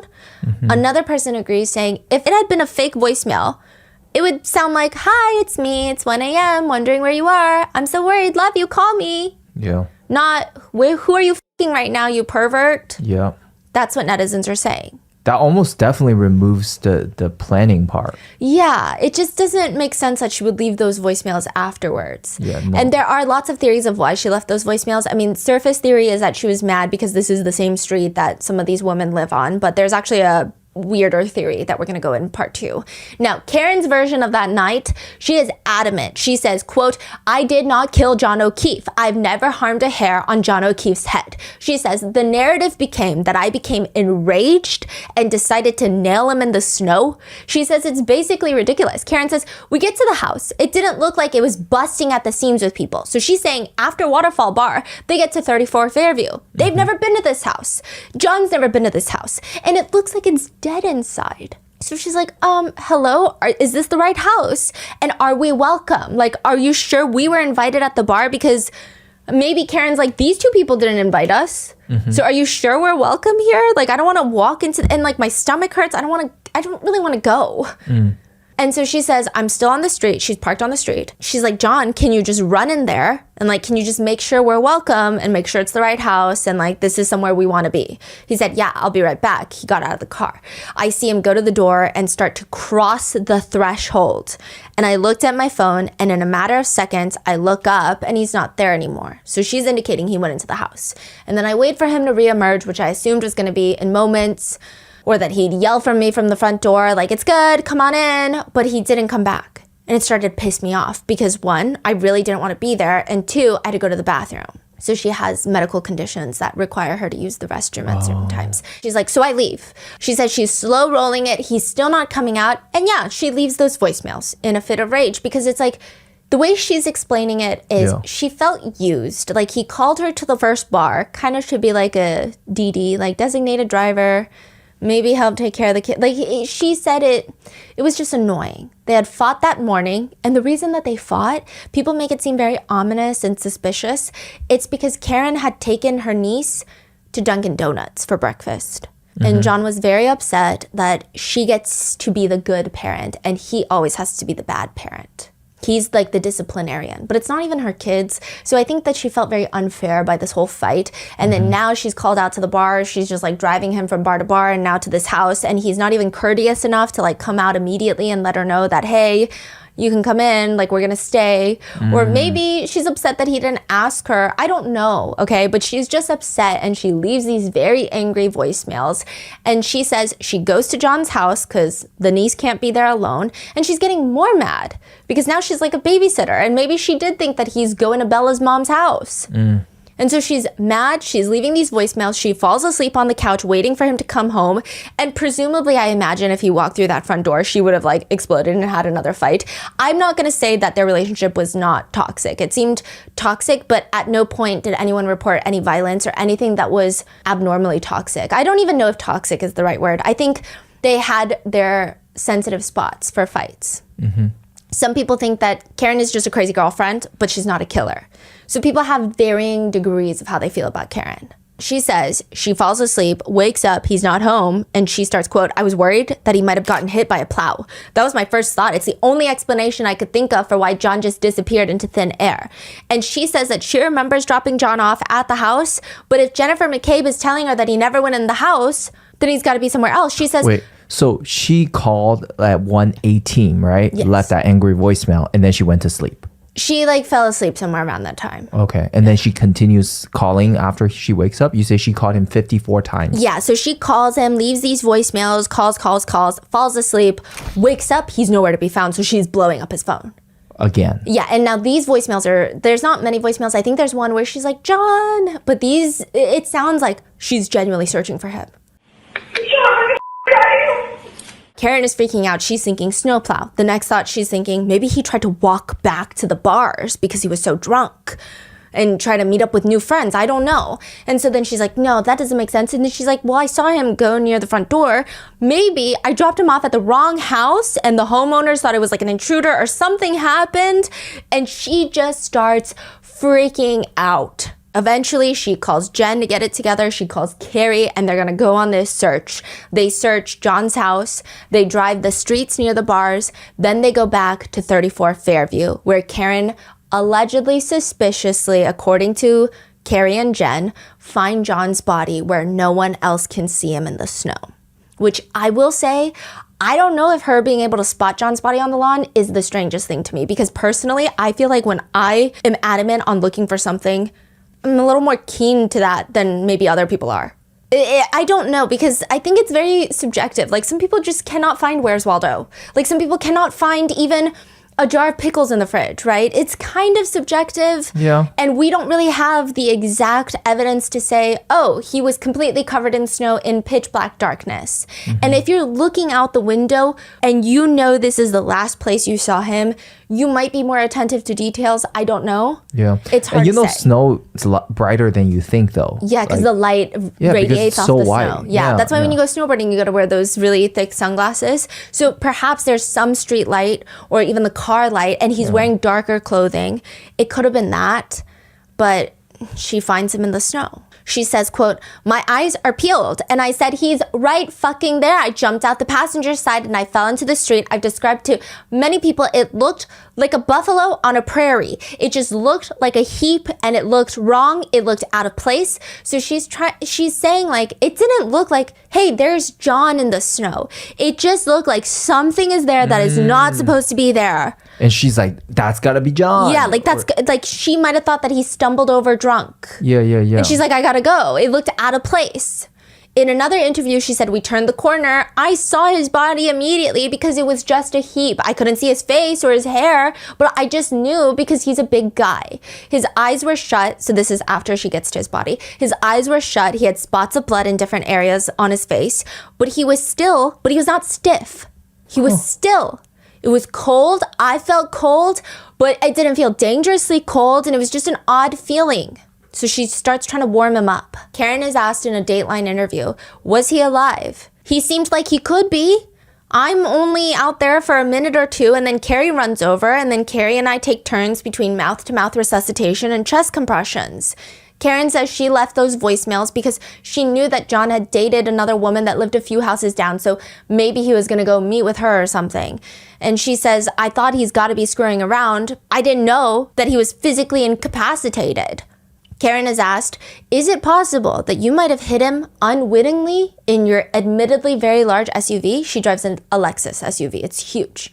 No, not possible. Did I hit him? How could that have been? I mean, you dropped him off at the house. I don't know what else could have been. It's very interesting because even that Dateline interview will be used against her in her second trial. This is a very interesting trial, the second one, of Karen Read, where they use a lot of her media interviews as evidence against her. Was the interview taken after the first trial or before first trial? There's a lot that's taken after the first trial. Now, trial one starts, and Karen's Read case is one of the more divisive ones in the entire state. People are coming into the trial with their minds made up already. Some people are firmly on the prosecution side, including every other person at the Fairview residence the night of John's death, John's family and friends. They all believe Karen is a killer, without a shadow of doubt. Others firmly believe that Karen is innocent and nothing about this case makes sense because Karen has been framed. Which, why and how can the Commonwealth look at all the suspicious people involved, the ever-changing stories, the weird butt dials, the Google searches, and only think that Karen Read is guilty? Who are they protecting? That's what the netizens want to know. And the trickier thing about this trial is that this courtroom itself is extremely claustrophobic. This looks nothing like a regular courtroom. Most courtrooms have the way I've described it for even like the federal courthouse. You've got the front where you've got the judge, the attorneys, the defendant. You've got the jurors that are all gathered, and then the witness stand is there. And then you have everybody in the back just facing their backs. You know, you've got the family and friends pews, the public and press pews. But this courtroom is kind of like an amphitheater setup, but on a tiny scale. You've got all the attorneys in the center, and then everyone is sitting on the sides around them, facing them. So to give you an idea, it's like those gladiator fights where everyone sits around the center stage. It's kind of like that, but even smaller. So everyone's within arm's reach. The jury, the gallery, it's like a fishbowl. For example, John O'Keefe's family are staring directly at Karen Read's side profile the entire trial. They're like two people away. That's crazy. Yeah. It's just like a strange wedding dinner party arrangement. It looks very uncomfortable, and the seating is so tight that two of the jurors can't even see the witnesses' faces when they're testifying. But they can see Karen Read's face, and everyone's got lots of opinions about it. Some say she looks way too smug. I mean, that she must have killed her boyfriend. Others are saying she never looks sad that her boyfriend is dead. Or people are commenting that she's wearing too sharp of suits, that all she cares about is how she's perceived on television because it's being live streamed. Some people are commenting, only Karen Read. I mean, she looks great in her suits, but only she could have done this. She's guilty. Is this like the first trial sentiment? Yeah. Initially, members of John's family thought if she did this, she's going to be held responsible for it. And at that point, we didn't think that it was necessarily on purpose. We just know that something happened, she hit him, and she left. But it would get really crazy. The judge presiding over this case, which you guys know for the Sean Combs Diddy trial, it was Judge Arun Subramaniam, which we called affectionately Father Arun because he was very nice and fair to both sides. He was just a very fair judge. He was like a dad presence in the courtroom. This judge, Judge Beverly, everyone calls her Auntie Bev. It's not an endearing nickname. That's just kind of the nickname that's been assigned to her, not by us, but by netizens. And we will get into that in the next few parts. Wow. Auntie Bev is so the netizens judge. do not like her. If you don't like Karen Read, you like Auntie Bev. Oh, okay. I would say that 90% of people don't like Auntie Bev. Okay. Yeah. And both trial... Auntie Bev. Wow, okay. A lot of the defense did not want Auntie Bev to be the judge for this case, but she did not care. She said, I'm staying no matter what. Adam Lally is the lead prosecutor for the first trial. They'll bring in another prosecutor for the second trial, and they'll pay him a lot more money. So the first trial, it's Adam Lally. The second trial, they bring in a new guy, Hank, and they pay Hank $500,000. Dang. The government does. I guess the taxpayers. But Adam didn't get $500,000? No, Adam gets paid like maybe $90,000 to $100,000 a year. He's a special prosecutor. Yeah. Wow. So Adam Lally is the lead prosecutor in this case, and his opening statements, I can see why maybe they brought in a special prosecutor for this. This opening statement has largely been regarded online as one of the worst opening statements in the history of justice, which I use the word justice with a giant question mark in regards to this case, but I digress. Obviously, it cannot be the worst opening statement in history, but it's very bad. They were given an allotted 45-minute opening statement, which is very difficult. Okay, very difficult. The opening statements for the Diddy trial were hours each. They get 45 minutes. That's a lot of information that they have to put in to 45 minutes. This man, he lists 74 separate names. These are not names he says repeatedly, but 74 separate people are listed. Even for this episode, guys, I have tried so very hard to keep down the list of names until you're very familiar with these group of people so that not to over confuse you. The total name count is going to be a lot more because he's repeatedly said Karen's name, I don't know how many times, but 74 separate names are mentioned. Introducing 74 separate people in a 45-minute opening statement sounded more like a graduation ceremony list of reading off people's names one by one. He's not telling the jurors, everyone that was in the house the night in question. He's telling everyone, every single law enforcement officer involved, Who's doing the paperwork? The bartenders at the bar. It's like a town census. There's no narrative element to even tell me what happened.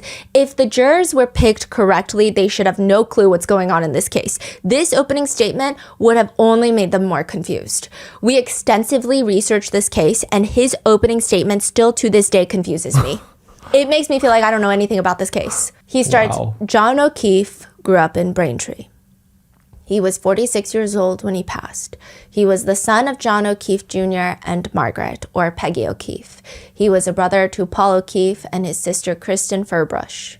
You'll hear the testimony from these firefighters, Timothy Nuttall, Anthony Formati, Matthew Kelly, Francis Walsh, Katie McLaughlin, and Greg Woodman. You'll hear from Rebecca Traers, who was working as a bartender. You'll hear from a couple named Nicholas and Karina, a friend of Mr. O'Keefe's named Laura Sullivan, as well as from her sister, Miss Marietta Sullivan, as well as two firefighters named Daniel Whitley and Jason Becker. Damn.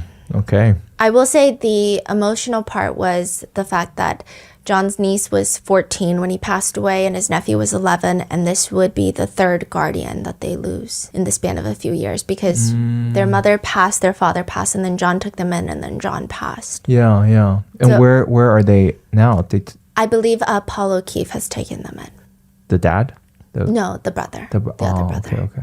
Lally is talking, and you do see John's mom in the back sobbing, and it is pretty depressing because, like I said, her daughter passed away, then her son-in-law, and now her son, and she's got these two grandkids, and I doubt that she even has time to really focus on her emotions.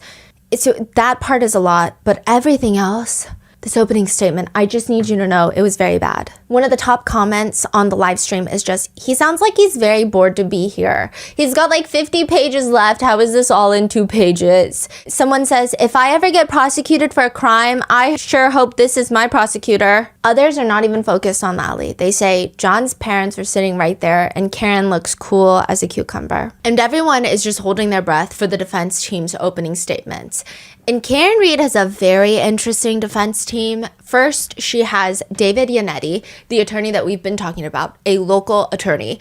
Yannetti was chosen because Karen's dad is a devout Catholic. He likes to go based off of his gut. And he said that he Googled criminal defense attorneys in the area, saw pictures, and said, this one looks like an honest man.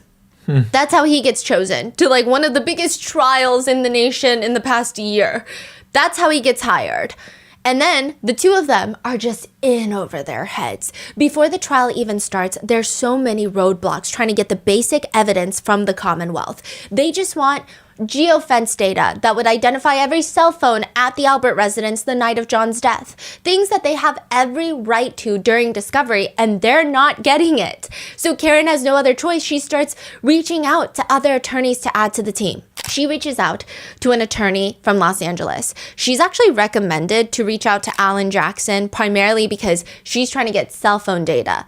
Alan Jackson smartly used cell phone data to get a groping case dropped against Kevin Spacey, which, yeah. He was also co-counsel for Harvey Weinstein, so there is that.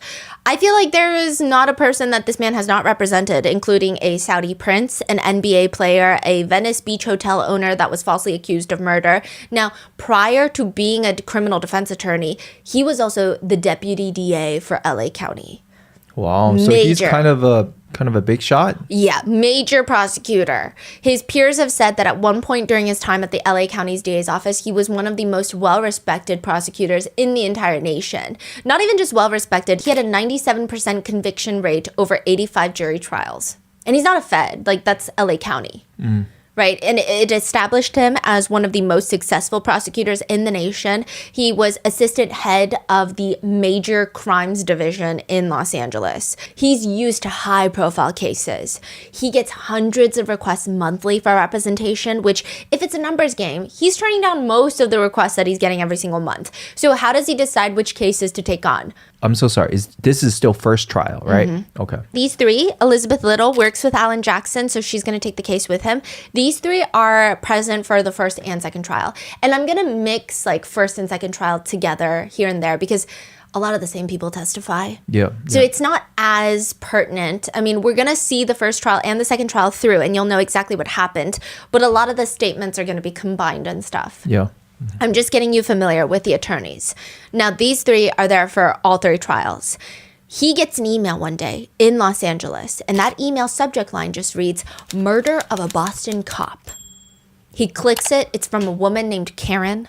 Little snippets read, "I am fighting for my life." At this point, this is when he finds out, I mean, at this point, everyone already knew, but John O'Keefe is a Boston police officer. Now, he finds out Karen is accused of murdering her boyfriend, who happens to be a Boston cop. Karen's telling him, "I'm fighting for my life against a blue wall, and therefore I'm marshaling whatever resources and advices that I can find." She includes autopsy photos of John O'Keefe inside the email, and when Alan Jackson clicks on them, he says, "It just didn't smell right. I knew pretty quickly some other forces are at play here," to point the finger at her, and it's because those forces want to point the finger away from somebody else. He's saying none of those autopsy photos look like someone who has been hit by a car. The fact that anyone, especially a prosecutor, would even suggest that it was done damage from being hit by a car is fishy. Alan Jackson looks into the case, and ultimately he decides John O'Keefe was murdered. No question. He died at the hands of another person that was not Karen Read. He says there are people in that house that are actually responsible for his death and who murdered him, and that is how he decides to take on the case. He's going to travel from Los Angeles to Boston, and he's going to fight for Karen Read. Just to give you an idea, Alan Jackson is an incredibly strong character. I would say that he has the assertiveness of, I don't really know who to, maybe like assertiveness of Brian Steele, but maybe without the Southern charm and like lay on the sweetness. He's very charismatic, but he is an aggressive attorney. Like, he goes after what he wants. I have 2 words. Do it. Do it. I'd love that. I'd love a shot at that. Okay, so I said let's take personal. That's not an invective. That's not a personal shot at Mr. Brennan. I'm just saying, do it. He's not trying to play nice all the time, which is why when he comes to Boston to take on this case, a lot of people feel like he's going to step on a lot of toes. He's this big hotshot attorney from Los Angeles representing Karen Read. Before the first trial, most people did not like Karen Read. It's not going to go well. And he's known to go into every case guns a-blazing. And so he's asked about it. And he says, I don't know how to tread lightly. I tread towards the truth, period. And if that ruffles feathers, so be it. If that pisses people off, get over it. Okay. So very different from the prosecutor's opening statement. The defense, they actually get David Yannetti up on the podium, which is pretty calculated. They're not going to let the fancy big shot LA attorney do it. They're going to let the local handle this case. And his voice is loud, concise, and clear. And the first words out of David Yannetti's mouth are, Karen Read was framed. Her car never struck John O'Keefe. She did not cause his death. And that means that somebody else did. Commonwealth will instead try to persuade you that Karen Read supposedly had a motive to kill John O'Keefe because they were not getting along. You will conclude the notion that Karen Read chose the start of a snowstorm to suddenly become violent out of the blue for the first time and intentionally kill her boyfriend by hitting him with her car and leaving him there with a house full of people inside is patently ridiculous. You will also learn that what's not ridiculous is that someone, not Karen Read, ambushed John O'Keefe. Somebody probably didn't mean to kill him, but somebody went too far. Nothing can really beat the defense team's confidence in the opening statements. To say that your client was framed is a very bold statement to say in front of jurors. If you're going to say that, they're expecting you to back it up with a lot of evidence, with a lot of facts. And so for them to say that, it must mean something. Alan Jackson later says, "I've never been more confident in anything I've ever said in a legal proceeding in my life. Karen Read did not do this. There was no collision. She's the victim of a botched and biased and corrupt investigation that was never about the truth." Some netizens don't agree. They write, Karen admitted to hitting him and then changed her story after obtaining big shot attorneys. Others say, while the prosecution was boring, he was full of facts. This guy, he's more interesting, but it's all emotion, no facts. Others point out how Karen looks so smug and it's so clear that she's excited to get away with this. But others disagree. They say it's natural for Karen to come across mad and bitter. She was set up. Do you want her to be remorseful as she's being framed? Let's make it make sense. But the biggest problem is there are testimonies that Karen says at the scene of the crime, "I hit him, I hit him, I hit him." So how do you go from "I confessed" to "never mind, I was framed"? One of the firefighters at the scene, Timothy Nettle, So Timothy, he's not on the board, but he's important. He's a paramedic. He gets called out to John's body. He says Karen was the most frantic of the entire group, just running back and forth, trying to press on John's chest, trying to wake him up, trying to talk to him to no avail. And Timothy says, as he's trying to get information out of Karen, like, do you have any information on who this is? How did they get here? Do they have any medication allergies? He says he gets no information out of her except, quote, I hit him. How clearly do you remember her words saying to you, I hit him, I hit him, I hit him? I remember it very distinctly. Timothy says he's trying to understand more of that, and he testifies that he's asking Karen all these follow-up questions. Like, what do you mean you hit him? Like, did you hit him with your hand? Did you kick him? What happened? What do you mean you hit him? Did you just confess to murder? What do you mean? She just keeps repeating, I hit him, I hit him, I hit him. Timothy says he recalls those words coming out of Karen's mouth so distinctly. Another lead firefighter says he recalls Karen saying the same thing, but he's the lead paramedic on site, so he's got to work on John. So he tasks another person on his team on trying to get as much information out of Karen as possible. Katie McLaughlin, a firefighter. She needs to get information from Karen Reed. Basic information. Who is this man? What is his date of birth? What's his name? How did he get here in the snow? Does he have medical problems? She needs to ask these and get the answers. Katie says at first Karen is responding. She's cooperating. She's very distraught, but she's cooperating. She says, quote, she was kind of moving around the scene a little bit, so I was just kind of following her. And then we came to a stop at one point and I continued to ask, or I asked one more question.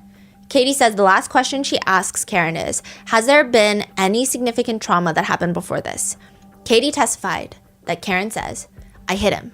Quote, she repeated it. There was another woman standing across from her, Jen, who I believe at that point said, you're hysterical. You need to calm down. You're hysterical. But Karen continued to say, I hit him. And there was a police officer who was also in the vicinity with us. And he responded, you what? She replied it one more time. I hit him. And that officer signaled to somebody like, we got to get the sergeant out here, which would be Sergeant Sean Good. Now, by this point, it's a cut and dry case. She drove probably when she shouldn't have. She was drunk. He's found dead in the snow, the last place that they both were, and now she's saying she hit him. So you're saying 3 people at the scene. One paramedic, one firefighter, and then another, what, Firefighter, paramedic. So they're all firefighter paramedics. Okay, so far, 3 firefighter paramedics are saying that she said, quote, I hit him, I hit him, I hit him. Okay. Even during Jen McCabe's testimony, she said that she did indeed hear Karen say that. She declared it. Not once, but 3 times. I hit him, I hit him, I hit him. How is that not a confession? Additionally, Carrie remembers Karen pointing out her broken taillight in the driveway. Remember when they got to John's house? She said Karen did point it out at one point in the driveway. Karen pointed out and said, look, my taillight. And she said, do you think I hit him? And I said, no, I don't think you hit him. What are you talking about? Let's just go find him. But the taillight itself, the piece was missing. And as you got closer, there's a metal sort of square, and one of the pieces was sort of sticking out. Even later, when they find John's body, Carrie says Karen was frantic, running around saying, did I hit him? Did I hit him? Is he dead? Is he dead? Carrie says she's screaming this more than once.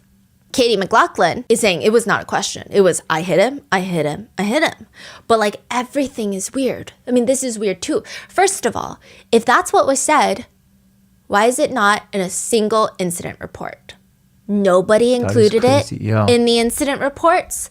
The firefighters that testified that, well, they say, well, we're writing the patient care reports. That's why it's not on there. Another firefighter, Timothy, he says the fact that Karen said she hit him doesn't really contribute to providing life-saving care, and they're just paramedics. He says it didn't really help at the time. Again, I wasn't able to chase anything down from that. I just kind of took it, noted it, and moved on with my aspect of the life-saving measures. But the defense is stuck on that because they're saying, what do you mean it doesn't matter? Don't you want to know the cause of someone's injuries when you're trying to save their lives? Isn't that very pertinent information? And these firefighters, Katie McLaughlin is the one that dropped John O'Keefe off at the hospital, never mentioned to a nurse, to a doctor, that he might have been hit. Yeah. I'm wondering, like, what's the regular practice for anybody in the comments who's in this line of work? When someone's in that kind of condition, are you supposed to at least say something, or is this normal?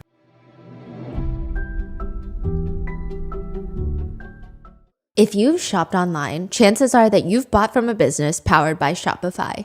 You might recognize their purple Shop Pay button that makes everything just so much easier and safer whenever you're checking out. That's Shopify.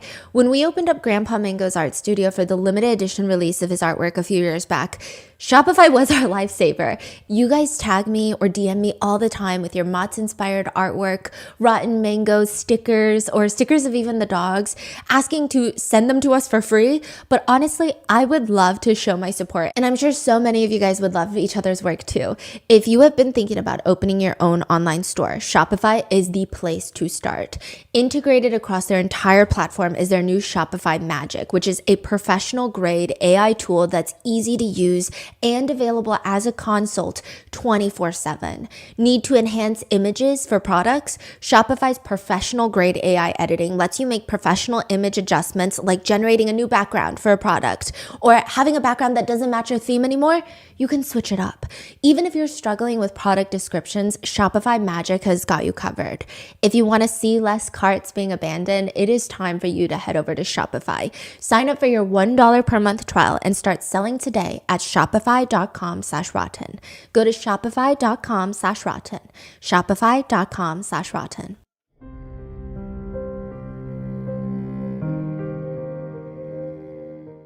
And what's even weirder is, okay, a lot of netizens are like, fine, maybe the paramedics have a point. However, Katie McLaughlin testified that one officer overheard and said, you what? Mm-hmm. Officers should be putting that in their reports. Yeah. Absolutely. But it's not. In fact, Sean Good. Sean Good was not there at that time. He was called later. But it's a different officer named Officer Seraph. And he says that he did not hear that. He did not hear, I hit him, I hit him, I hit him. He says, I didn't hear I hit him, I hit him. She was just very visibly upset. And she said, this is all my fault, this is all my fault. And she was hysterical, asking, is he dead? Which a lot of people are saying, well, that makes more sense in the sense of she left him when she shouldn't have. Maybe she felt like this was her fault. She's putting the guilt on her. It's very different from, I hit him with my 6,000-pound SUV. Yeah. It's like a very different interpretation. And when all of these people are asked, if you heard this, why didn't you put it in your incident report? It's always some variation of, I didn't think it was that important. Or, I mean, I heard her saying it to somebody else. Or I wasn't in charge of the incident report. Or a very popular answer during this trial, I don't recall. So it's not in the incident report. And it's also not in the dash cam footage. There's dash cam footage of a police cruiser that shows up. And I will say it's very windy. Karen is screaming. She's running back and forth. But you don't hear her ever screaming, I hit him, I hit him, I hit him. But the part that netizens can't get over is fine. It's not in your incident report. Maybe you felt like you should leave it out. Fine, it's not in the dash cam footage. It was very windy. But you're telling me that all the officers at the scene, the firefighter, the paramedics, they hear her say, I hit him, I hit him. Her boyfriend is now laying, likely deceased, on the ground. And it's not strange to you at all that they wouldn't arrest her on the spot? Mm-hmm. That they wouldn't take her into custody on the spot, or at least interview her extensively on the spot, take her to the police station on the spot. So the question is, if that's true, why would all these unrelated officers lie about something like this? Are they just incompetent, not writing it down, and now they're trying to get the job done? Like, what's the problem? Well, maybe they're not all unrelated. One very strange detail about this case is John O'Keefe, a Boston police officer, is found on the front lawn of someone's residential home. That home is never searched. The homeowners are never formally questioned. It's like they're not even people of interest, even though a lot of people believe that John's injuries look more consistent with a fight rather than a car accident. Nobody questions them or searches their house. Does that seem like normal protocol? Yeah, and that allegedly is his last time was alive. And that's still their property. It's their property. It's their property. Have you ever seen someone found deceased on a property and that property is not searched extensively? It doesn't make sense. Why? During cross-examination, Katie McLaughlin, the firefighter that said that she distinctly heard Karen say, I hit him, is asked by the defense attorney, who's Caitlin Albert? Homeowner's daughter. I went to high school with somebody named Caitlin Albert. So do you know Caitlin Albert? I do. You're friends with Caitlin Albert. I would say more acquaintances, not close friends. I would say that we have mutual friends, so we might see each other occasionally because of mutual friends, but we don't have, one-on-one friendship or hang out regularly. Who's her dad? I don't know. I can tell you, Caitlin Albert's dad is Brian Albert, the homeowner. How many years, how long of a span have you known Caitlin Albert? Since high school, so maybe 10? And you know her family generally. I don't. You don't know anything about her family? I don't know her family. And netizens just feel like it's incredibly hard to believe considering there were only 214 students in her graduating class. So she's saying, I went to high school with someone named Caitlin Albert, but also your class only has 200 people in the grade. That's a weird thing to say. If you're asking me someone I know that I went to, I would just say, oh, I went to high school with them. Yeah. I wouldn't say I went to high school with someone named. Have you ever been to her house? Not that I recall ever being there. Not that you recall, or you haven't. Those are two different things. I don't recall ever being there. Okay, so you might have been there, you just don't recall. I don't recall ever being there. A lot of people don't like the evasiveness. If you haven't been there, just say, I haven't been there. Yeah, or yeah. just say, I might have been there maybe once, like 10 years ago. Yeah. Okay, if I were to ask you if you've ever been to her house, yes or no, you cannot answer that because you don't recall. You cannot recall, correct? I would say, I lean towards no. I have no recollection of ever being at her house. The defense shows a picture of Caitlin Albert and Katie McLaughlin on the beach. They've gone on trips together with big friend groups. When was it though? She makes it seem like she hasn't seen her since high school, but there are pictures just months before the incident of John's death where they were at a baby shower together, where there's pictures of them. And there's just copious pictures of them socializing together. And she states, well, that's because her friend group is friends with some of my friend group, but we're never really like friends. We never really hang out. But it's just the way I think it's less about the photos. It's less about like the photographic evidence. It's more so she's being so evasive. It's almost like she wanted to say that Karen is guilty and that family has nothing to do with it. Don't even mention their name because I don't know them. Yeah, so that's why people are saying it's weird. She's like the main one testifying that Karen said, I hit him at the scene. And turns out she's acquainted at the very least with Caitlin Albert. And now this is the part that's going to get confusing. I'm going to go over it now, but I will revisit it every time because it becomes very important. So don't get stressed if you don't recall everything. But we have the Alberts. Now, I've never been to Canton, but I feel like after this case, if the population of Canton, Massachusetts is 100 people, half of them are Alberts or related to the Alberts. So let's start with the Albert original siblings, the main siblings. Brian Albert is the eldest of 7. Only like 4 of the siblings matter. Brian is the top dog. He's married to Nicole Albert, who happens to be Jen McCabe's sister. Now, Brian and Nicole, they have kids together, but the ones that matter are Caitlin and birthday Brian Jr. They also have a dog, Chloe, very important. Then Brian has a brother named Chris Albert. Okay. Chris Albert is married to Julie. Julie happens to be best friends with Jen McCabe. Julie and Jen McCabe are best friends. Okay. And Jen McCabe is Nicole's sister. Right. They're best friends. Okay. They've been best friends for a really long time, and it's not because they're distantly related. They're genuinely best friends, and they're family. Now, Chris and Julie also have a few kids, but the only one that really matters is Colin Albert. They, Chris, Julie, Colin, used to live 2 houses down from John O'Keefe. Used to. Yeah, and this is very important. Used to as like when this crime happened or years before the crime happened? They moved away 1 year before the crime. And this is very important later because Karen will later say the only person she's ever seen John have problems with, Colin Albert. Teenager neighbor leaving drunk beer bottles on John's property. I see. Then there are 2 other main Albert brothers we'll get into. Well, I'm so sorry. I'm so sorry. Was Colin Albert at the party? They find out that he was months after. In the initial reports, nobody lists him. Wow. Oh yeah, Colin's gonna be like the focus of the next episode. Wow. Colin's a huge focus later. Now, this is important also because Michael Proctor, no nudes yet Proctor, he's the main investigator. Well, one of the main investigators, right? Yeah. His sister is Courtney Proctor, Yes. who's best friends with Julie. Okay. So they're all best friends. Yeah, they're This whole house is a best friend party. yeah, they're all related or they're all best friends.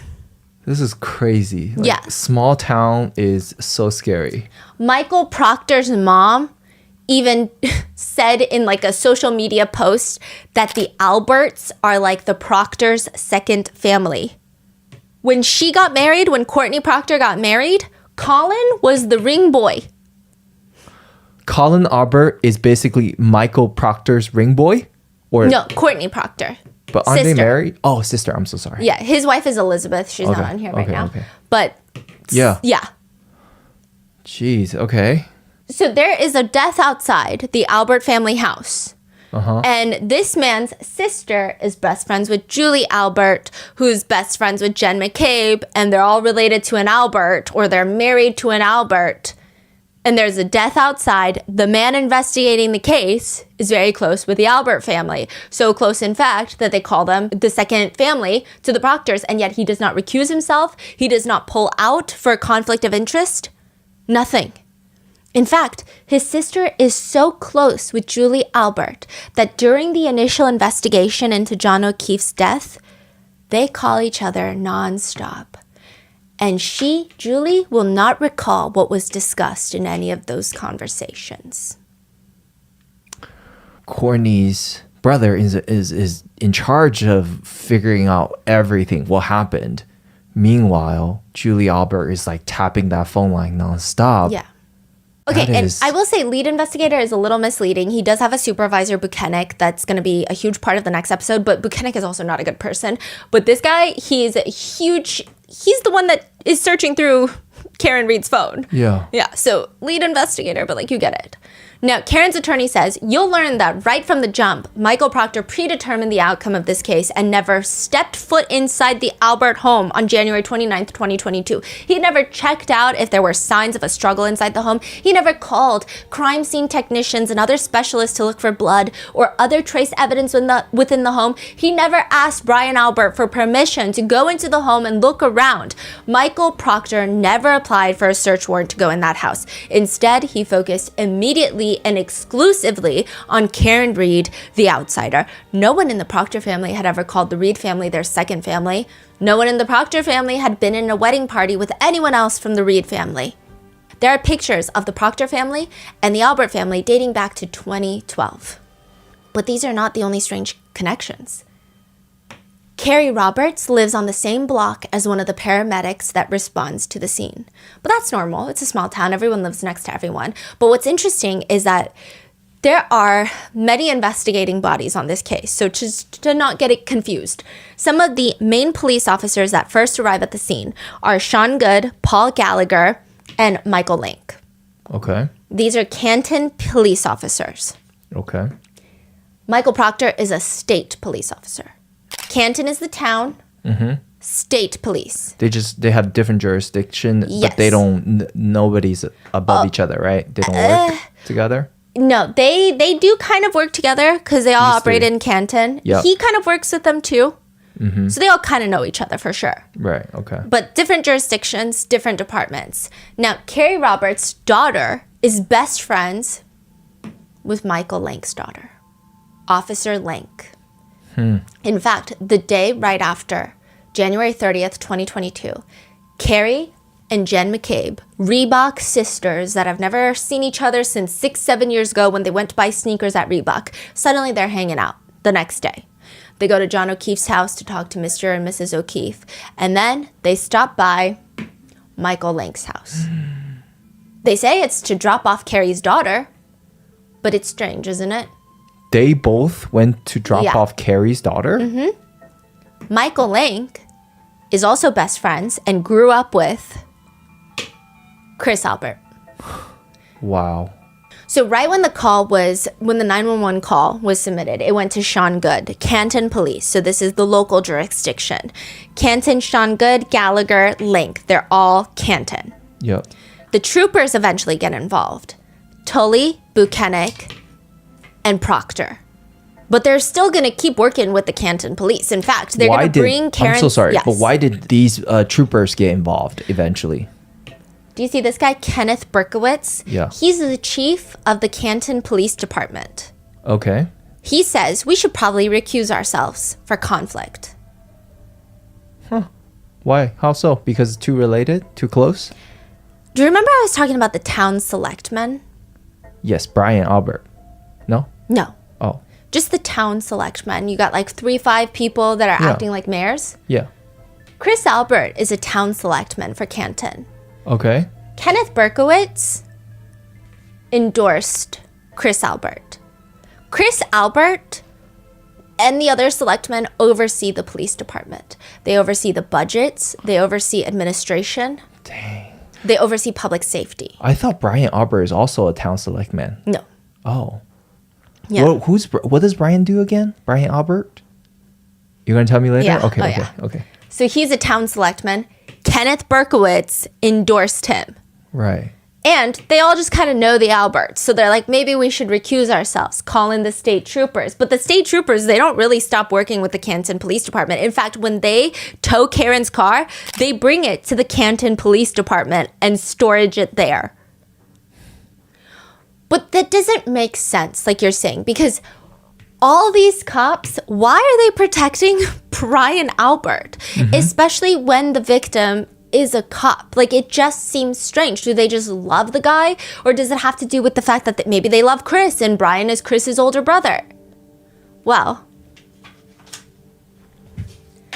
Kevin Albert, another Albert brother, is also a police officer, a detective at the Canton Police Department. So now these Canton police officers, their only connection to Brian Albert is not just Chris Albert. It's also Kevin Albert, who has been working for the Canton Police Department for 18 years. Right. They're So- all colleagues. They're all colleagues. But still, the victim is also a police officer. Why would they prioritize distant connections over a police officer who is deceased? Michael Proctor's text messages get read in court, and during the investigation, one of his childhood friends asks him along the lines of, with a dead body in the front lawn, the homeowner, in this case, is probably going to catch a lot of grief.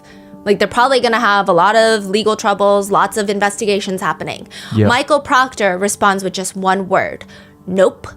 And then he texts again, and he explains why the homeowner, Brian Albert, is not going to catch a lot of grief. He says, quote, the homeowner is a Boston cop too. They're all cops. So this is not just a blizzard party. Wait, so Brian Albert They're all cops. John O'Keefe has been a Boston cop for 16 years. Brian Albert is also a cop with the Boston Police Department. Same police department, Boston. But he leads the fugitive unit. So this is like a big cop. There's 4 main law enforcement bodies that you need to know for this case. Let's just make it easy. First, Boston PD. Brian, fugitive unit, and John O'Keefe has been there for 16 years. John works under Brian?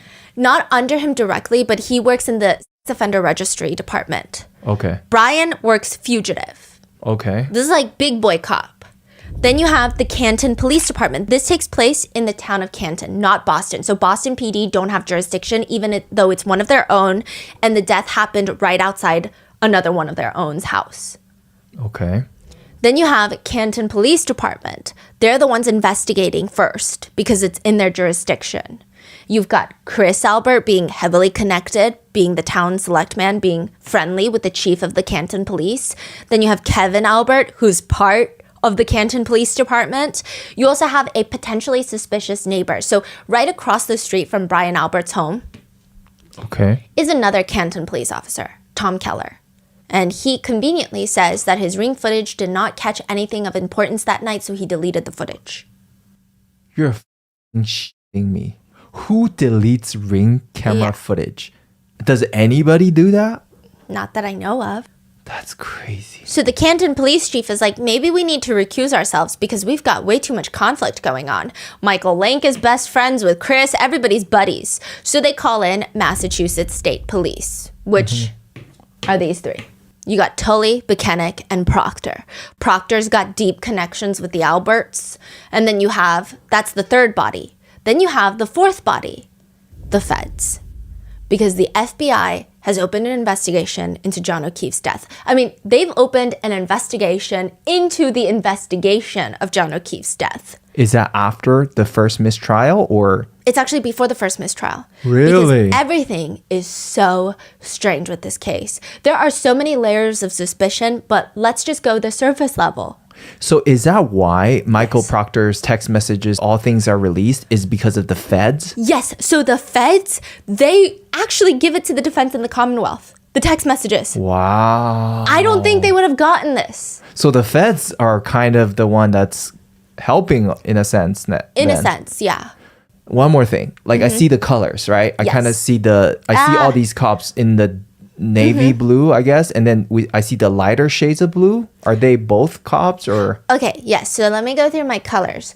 We've got the red for the Albert family, the main Alberts, Big Albert, okay? Yep. And then he's the light shade of blue. So light shade of blue are any law enforcement personnel that are not investigating the case, that are involved but not investigating. So Brian Albert, John O'Keefe, right? And then you've got Kevin Albert, Chris. He's not, I mean, he oversees the police department, so law enforcement. The dark navy are people that have actively investigated the case. They're all law enforcement. Right. So the red is Big Alberts. The orange are the secondary Alberts. That is so interesting. So Kevin Albert is part of the same department, Yes. but he's not investigating. No. But he's still like talking to them every day, right? He was getting daily updates. Yeah. Even when Canton PD recused themselves. That's freaking crazy. And that's just his brother's home. Straight up brother. Brother's home. And Yeah. he's like talking to his buddies about the investigation. Oh, and the chief of police, Kenneth? Uh-huh. guess what the selectmen, they have control over appointing chief of police for Canton. And then you've got the McCabe's that are in yellow. So it's like red, orange, yellow, right? And then the green are prosecution and Auntie Bev. Pink is anyone Working with Karen? through Karen. Okay. And then purple is anyone that's important just for the events, but not necessarily part of the Alberts or McCabe's. And then white is not that important, and we might replace them. We're going to add more people onto this as this goes on. So That's crazy because this looks like you go to Kentum and then you pull the most connected or influential family together. And that's it. This is the whole family run the town. And then someone is investigating, not them, but someone is found deceased outside their home. And so let's get into the first layer of suspicion before I leave you before the second episode, because I know it's getting long. But there are a lot of conversations about the initial 911 call, mainly because John O'Keefe is missing, and to the point where Karen is frantic and hysterical, yet she never calls 911. Some people think that's weird. Some people think that it's not weird because imagine calling 911 on your cop boyfriend and then he just ends up drunk at someone's house and now you're embarrassing him and everybody else involved and you're like the hysterical girlfriend. But didn't they also say that you can't call until like 24 hours or something? You can't call for 24 hours. Like the best you could probably do is lie that they're elderly and have like a medical condition, but you probably shouldn't lie to the cops at all, but like they really don't care. They'll say he's an adult. He could be sleeping with his mistress right now. Yeah. There's no missing persons case at all, blah, blah. But some people kind of critique Karen for that. Other people critique the actual 911 call, which was placed by Jen McCabe, and they say she's weird. The 911 call goes, "What's your emergency?" Yes, I need someone to come to 34 Fairview Road in Canton, Mass. There's a man passed out in the snow. You're in Canton? Hold on. I'm going to transfer over to Canton Police. You call them if you're connected to know it, okay? Yeah, I don't know why I did that. It's the towers. I'll try to stay in the line. I think he's dead. You need, you got to get here ASAP, okay? I'm going to transfer in the line. I'm going to transfer to Canton. Karen's in the background screaming, Jen, I know. Where are the blankets? I don't see the blankets. So Jen is trying to get the blankets from Carrie Roberts' car. I know. Where are the blankets? I don't see blankets, Carrie. You know what's interesting about this? You know who probably has copious amounts of blankets? The homeowners? Your sister, Jen? If you can't find the blankets, why wouldn't you go to your sister? Or your brother-in-law who's sleeping I don't know how many feet away from you because he's a first responder and you know that. And I also think it's very strange because I feel like every family has that one person that when shit really goes down, you call that one person. And it appears to be Brian Albert in this family. And he's sleeping right there and you don't wake him. That is freaking crazy. I feel like every family has that one person you call for everything. Yeah. But nevertheless, she gets transferred to Canton 911. What's going on? There's a guy unresponsive in the snow. So it went from there's a man in the snow to now there's a guy in the snow. A lot of netizens are critiquing. It feels like a lot of distancing language. Jen says, I'm just trying to communicate effectively with the police instead of saying my friend, my buddy, my guy named John. She's saying she's trying to be very assertive with how she's talking. I mean, just the fact that she's not calling her sister or brother-in-law, that alone makes her way more suspicious than Karen, in my opinion. Yes, and what's even more suspicious is that as she's calling 911, you can hear like Carrie and Jen arguing about what to do. So the whole time they're arguing about, do we flip him over? No, we can't flip him over because he like might get a spinal injury. Like you don't hear the words exactly, but later they'll all testify that this is what happened. And at one point, Karen is trying to warm him up with her body heat. Carrie's getting mad and she's like, shut up, Karen. Like there's so much going on. Would you not just be like, hey, both of you guys shut up. I'm going to get a first responder. Yeah. The phone with the ambulance. I know, honey. I know. Look, Carrie, you got to get off him, honey.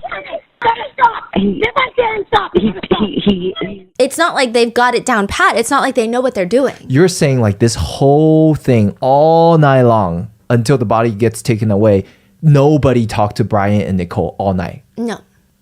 Well, there's a phone call made from Jen McCabe to Nicole. At what time? Right at 6 a.m, like right around the time that they're supposed to be coming. They're supposed to be coming. 234 Fairview. On the way there. Yeah, and they pull up to the house. They say it's a butt dial. But still, did anybody ask Jen, why didn't you just knock on your sister's door? I don't recall. Everything is I don't recall. That is crazy.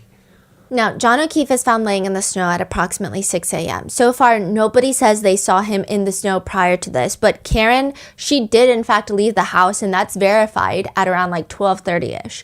So that means his body would have been out there from 12:30 to like 6 a.m. So why is Jen McCabe Googling at 2:27 how long to die in the cold? There is a Google search. From 2:27 a.m., HOS, so typo, how long to die in the cold. Jen McCabe says that that's not what happened. She claims that when she got home after leaving the Albert residence, she was laying in bed, opened up a Safari tab, and started looking at basketball game results for her daughter's high school basketball game.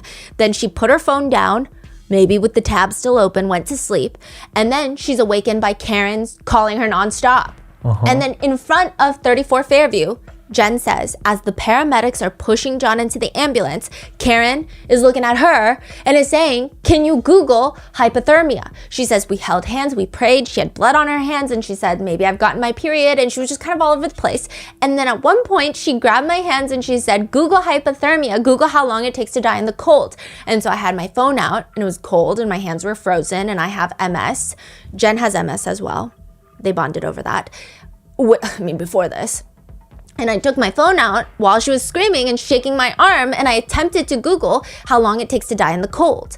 Jen claims that's the first time she ever Googled it around 6 a.m. She said she typed it multiple times because Karen kept shaking her arm and her hands were cold, but nothing came out of the Google search. They just moved on, so she didn't address it anymore. Now, the prosecutors, they bring in a forensic expert that testifies that perhaps sometimes it happens. You open a tab, and when you research on that same tab, it'll log it as the time that you open the tab. The defense brings in an expert that's like, you're crazy. Your phone does not log the time that you open a tab. Your phone logs the time that you search something. Your searches are logged. You don't log when a tab is open. That is crazy. That's like the most boomer explanation of how freaking Google history works. Okay, but what's crazy is that this entire trial, I was thinking that the way that all of them full-heartedly just like try to sell this butt dial story. Yeah. I'm like, this is such boomer energy because you cannot tell anyone under a certain age, like my mom would believe it. My mom would be like, it does make sense that they would butt dial. And then everyone younger is like, no, it doesn't. Yeah, like how when was the last time you butt dial someone? Yeah. And meanwhile, everyone's butt dialing each other. Like, that's crazy. And conveniently, the exact people that were involved last night. And then night. also this tab search timestamp thing. We just invented internet. Like, what are you talking about? Both Jen McCabe and Carrie testify that Karen asked Jen to Google that at the scene. Jen McCabe obviously has incentive to say that Karen told her to Google it, but Carrie Roberts, why would she say that? She's not even friends with Jen McCabe. During Carrie Roberts' cross-examination, Alan Jackson is asking, have you ever said or testified that Miss Reed asked you to pray and that Miss Reed said to Jennifer McCabe to Google hypothermia? No. You never said that. I've never said that. Is it your testimony that you have never said that Karen told you to Google hypothermia or that you don't recall saying that? I don't recall saying that. But at the grand jury hearing, that's exactly what Carrie testified to. Then you were asked a question at the grand jury hearing. What, if anything, did she, Miss Reed, ask Miss McCabe while they were sitting in the back of the cruiser that you heard? Did you recall that? I did not hear the question about Google being asked. That's not my question. In response to that question at the grand jury hearing, you testified at one point she asked her to Google hypothermia, correct? I'm sorry? Yes.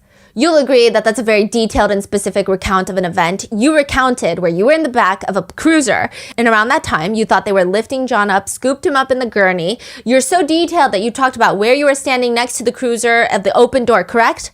Yes. What the others were doing, holding hands, praying? Yes. You'll agree, at least for that purpose, you painted a very, very detailed picture in front of the grand jury, didn't you? Yeah? Except it's not true, is it? I did not hear her ask that. I was told she asked that. The answer to my question, Miss Roberts, and it's not a trick question, what you told the grand jury was not true. You never heard her, my client, ask anyone to Google anything, did you? I did not. And yet, that's what you testified under oath, under penalty of perjury in front of the grand jury, didn't you? I did. And the reason that you did that, and the reason that you said that false statement was because someone told you to say it, correct? Nobody told me to say it. I knew it happened at that time, which is why I said it. How did you know that it happened, Miss Roberts, if no one told you it happened? Because we wrote a timeline. We already spoke about that. Jennifer McCabe helped influence your testimony. You testified to the grand jurors to that statement that you've never heard, correct? Yes. Here's another interesting thing. The federal investigation into the investigation of John O'Keefe's death cannot be mentioned during the trial. Auntie Bev said you can't talk about it. You can't bring up the feds, but you can allude to it. You can say another investigating party. Okay? So now there's two grand juries. There was one for this trial, and then there's another one for the federal case that happened. And what's interesting is all these witnesses suddenly are a little more forthcoming with the feds because you know that you should not lie to the feds. There was another grand jury hearing. Carrie Roberts, at the grand jury hearing for this case, she's like, I heard Karen Reed ask the grand jury for the feds. None. Not a peep. Because she tells the feds that she did not hear Karen Reed ask Jen McCabe that. But she does say that she saw Jen McCabe on her phone. She says, I saw McCabe on her phone. But you did not hear Karen ask Jennifer to Google anything. Correct. So what you told the grand jurors was in fact false. I misunderstood Mr. Lally's question. The question was, what, if anything, did she, Miss Reed, ask Miss McCabe while they were sitting in the back of the cruiser that you heard? I misunderstood the question. You misunderstood the question? Yes. What did you misunderstand about that question? I didn't know it was what you heard, so I was explaining what happened in the back of the car. I see. So you ignored the part, literally the part of the question where he said, what did you hear her say? That's your testimony? I didn't hear it. I obviously got the question wrong. I did not hear anybody ask about a Google search. And that was a false statement, wasn't it? Technically. Technically, Yes, technically. What do you mean technically? Technically, I was under oath, and I did not hear Karen asked Jen to Google it. And yet under oath. But I knew it happened at that time. And yet under oath you said you did. Correct. And that was a lie, correct? Objection. Was that a lie? Did you lie? I did not intentionally. But you did. And Not intentionally. okay, that's the end of Understood this. the question, Mr. Jackson. All right. Is there any other question, or is that it? I didn't hear what she just said. I said I misunderstood the question, Mr. Jackson. Is it that aggressive? Yeah. Yeah. Oh my gosh. That's what you're saying now, correct? That's what happened. Can I ask one more question? In that quote, you said at one point, she asked Jen to Google hypothermia and how long. And then you corrected yourself and finished with Google hypothermia. What did you mean by how long? What were you about to say? I don't recall. Had someone told you something about a phrase that started with how long? I don't recall. For instance, how long to die in the cold? I don't recall. I don't recall. I don't recall. I don't recall. Like, for instance? I don't recall. So suddenly, not a lot of recollection happening. Carrie Roberts is a little odd. Some people think that Jen's energy is also very odd. So both of the other women that were there, I mean, some people think Karen's energy is odd. So everybody is suspicious to some, but it's weird that the Alberts never go outside. Attorney Little, Elizabeth Little, asks Nicole Albert, and inside your house, you had plenty of blankets and other items that you could have been comfort to a man laying in the snow, correct? Yes. And you were lying next to a first responder? Yes. And neither you nor your husband came outside to help Johnny, correct? We did not go outside because we had no idea what was going on. We were sound asleep until my sister came into my bedroom. Brian and Nicole are adamant that one, they did not hear anything. They were woken up because after John O'Keefe's body was taken to the hospital, Jen was instructed by those officers to go wake up the homeowners. They're adamant on that. And two, they're adamant that by that point, John was already taken to the hospital, so they didn't feel like they needed to rush down and outside and try to save him. In fact, Brian Albert Sr. says, I was just woken up out of a cold sleep from hanging out the night before. By the time I came downstairs, the police were already in my house. John was already gone. There was nobody to save. I mean, I would have taken a bullet for John O'Keefe because he was a fellow cop. That's the most ridiculous question that people always ask. It made zero sense. What am I supposed to do? Run out the front in my underwear, running yellow tape around the fire hydrant? I didn't see that there was a reason to go outside like that. The police had already been in my house. They had already talked to us about what was going on. It was a snowstorm at that point. They were trying to conduct an investigation that I didn't want to interfere with or have anything to do with. He continues, at that time, there was no victim in front of my house, so there was no first aid for me to give. There was nothing else I could do. But they have a member of their family that they both testified sleeps in their bedroom, the very front window facing the flagpole. And this family member, people have testified and reported, Chloe is not good with humans, not good with strangers, and not good with other dogs. You're telling us she did not bark? She did not wake up the Alberts? Right. They just slept through it all three of them? We're going to go into a lot more of the suspicious stuff in the second episode, such as Brian Higgins, who happened to be in the house that night, who also had a crush on Karen Reed. So that's going to get very complicated. But while Carrie Roberts is being interviewed for the second time inside of Jen McCabe's house, right after they made a timeline of events, Jen McCabe is in a family group chat with Brian Albert, Nicole Albert, the homeowners, and her husband, Matt McCabe. And they start messaging. Matt McCabe texts into the group chat because Chris Albert apparently reported to all of them that troopers had come into his place of business, so his wife owns a restaurant, and they're asking about the case. So Matt is saying, tell them the guy never went in the house. Brian Albert responds, exactly. Matt McCabe is updating the family on where the troopers are in their neighborhood, coming to talk to Jen and Carrie. He says, troopers back out front, but in front of the Asian house, and looks like more has been dug up there, or at least looks like it. Wait, what does that mean? Like maybe they're digging more into the case. Now, Jen texts, Carrie is going over the timeline, which indicates that she's listening to Carrie talking to a trooper during her second interview. So Jen is listening. Carrie is going over the timeline. Matt responds, very weird that she's barely been interviewed. The whole dead comment was just told. What? The whole dead comment. What's that comment Karen again? called and said, John is dead. The whole dead comment was just told. I was supposed to have them talk last night and forgot to tell Proctor to call them. So I don't know what that means, but you're wait. just going around telling cops to call people to investigate? Is he like listening in on their interviews? Yeah, it seems like it. They'll deny it. He's giving a live broadcast Yes. of what the police is getting right now. Yeah, but they'll say that they were just in their kitchen eating dinner and they heard bits and pieces, bits and bobs, but people don't believe it. Brian Albert responds to that, hope they don't think she's making it up after the fact for some reason. But if they barely interview Carrie, that's on them. Matt responds, yes, she was hardly interviewed and I think just answered what was asked. Jen responds, are you listening? Cops here again. Nicole tells her sister, call us after. Matt responds, this girl could write a book nonstop talking about Carrie Roberts. She's talking a lot. Yeah. And Jen McCabe responds, I love it. What?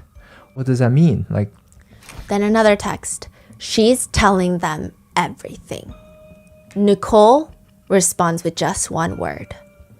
Good. that is so chilling. And that is where I leave you with part 1 of this case.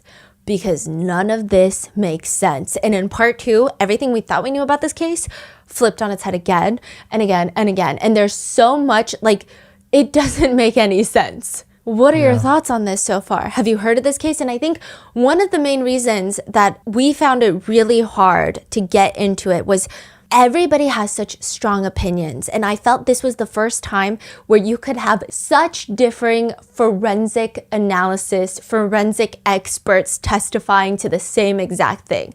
Like, how is it up in the air whether or not a Google search was conducted at 2:27 a.m.? Yeah. But the fact that everything can be interpreted in different ways for this case just makes it weird. So it really does feel like a lot of emotions play on how people decide on whether or not they think Karen did it or not. But one thing's for sure, I would not trust these people. I would not trust these text messages.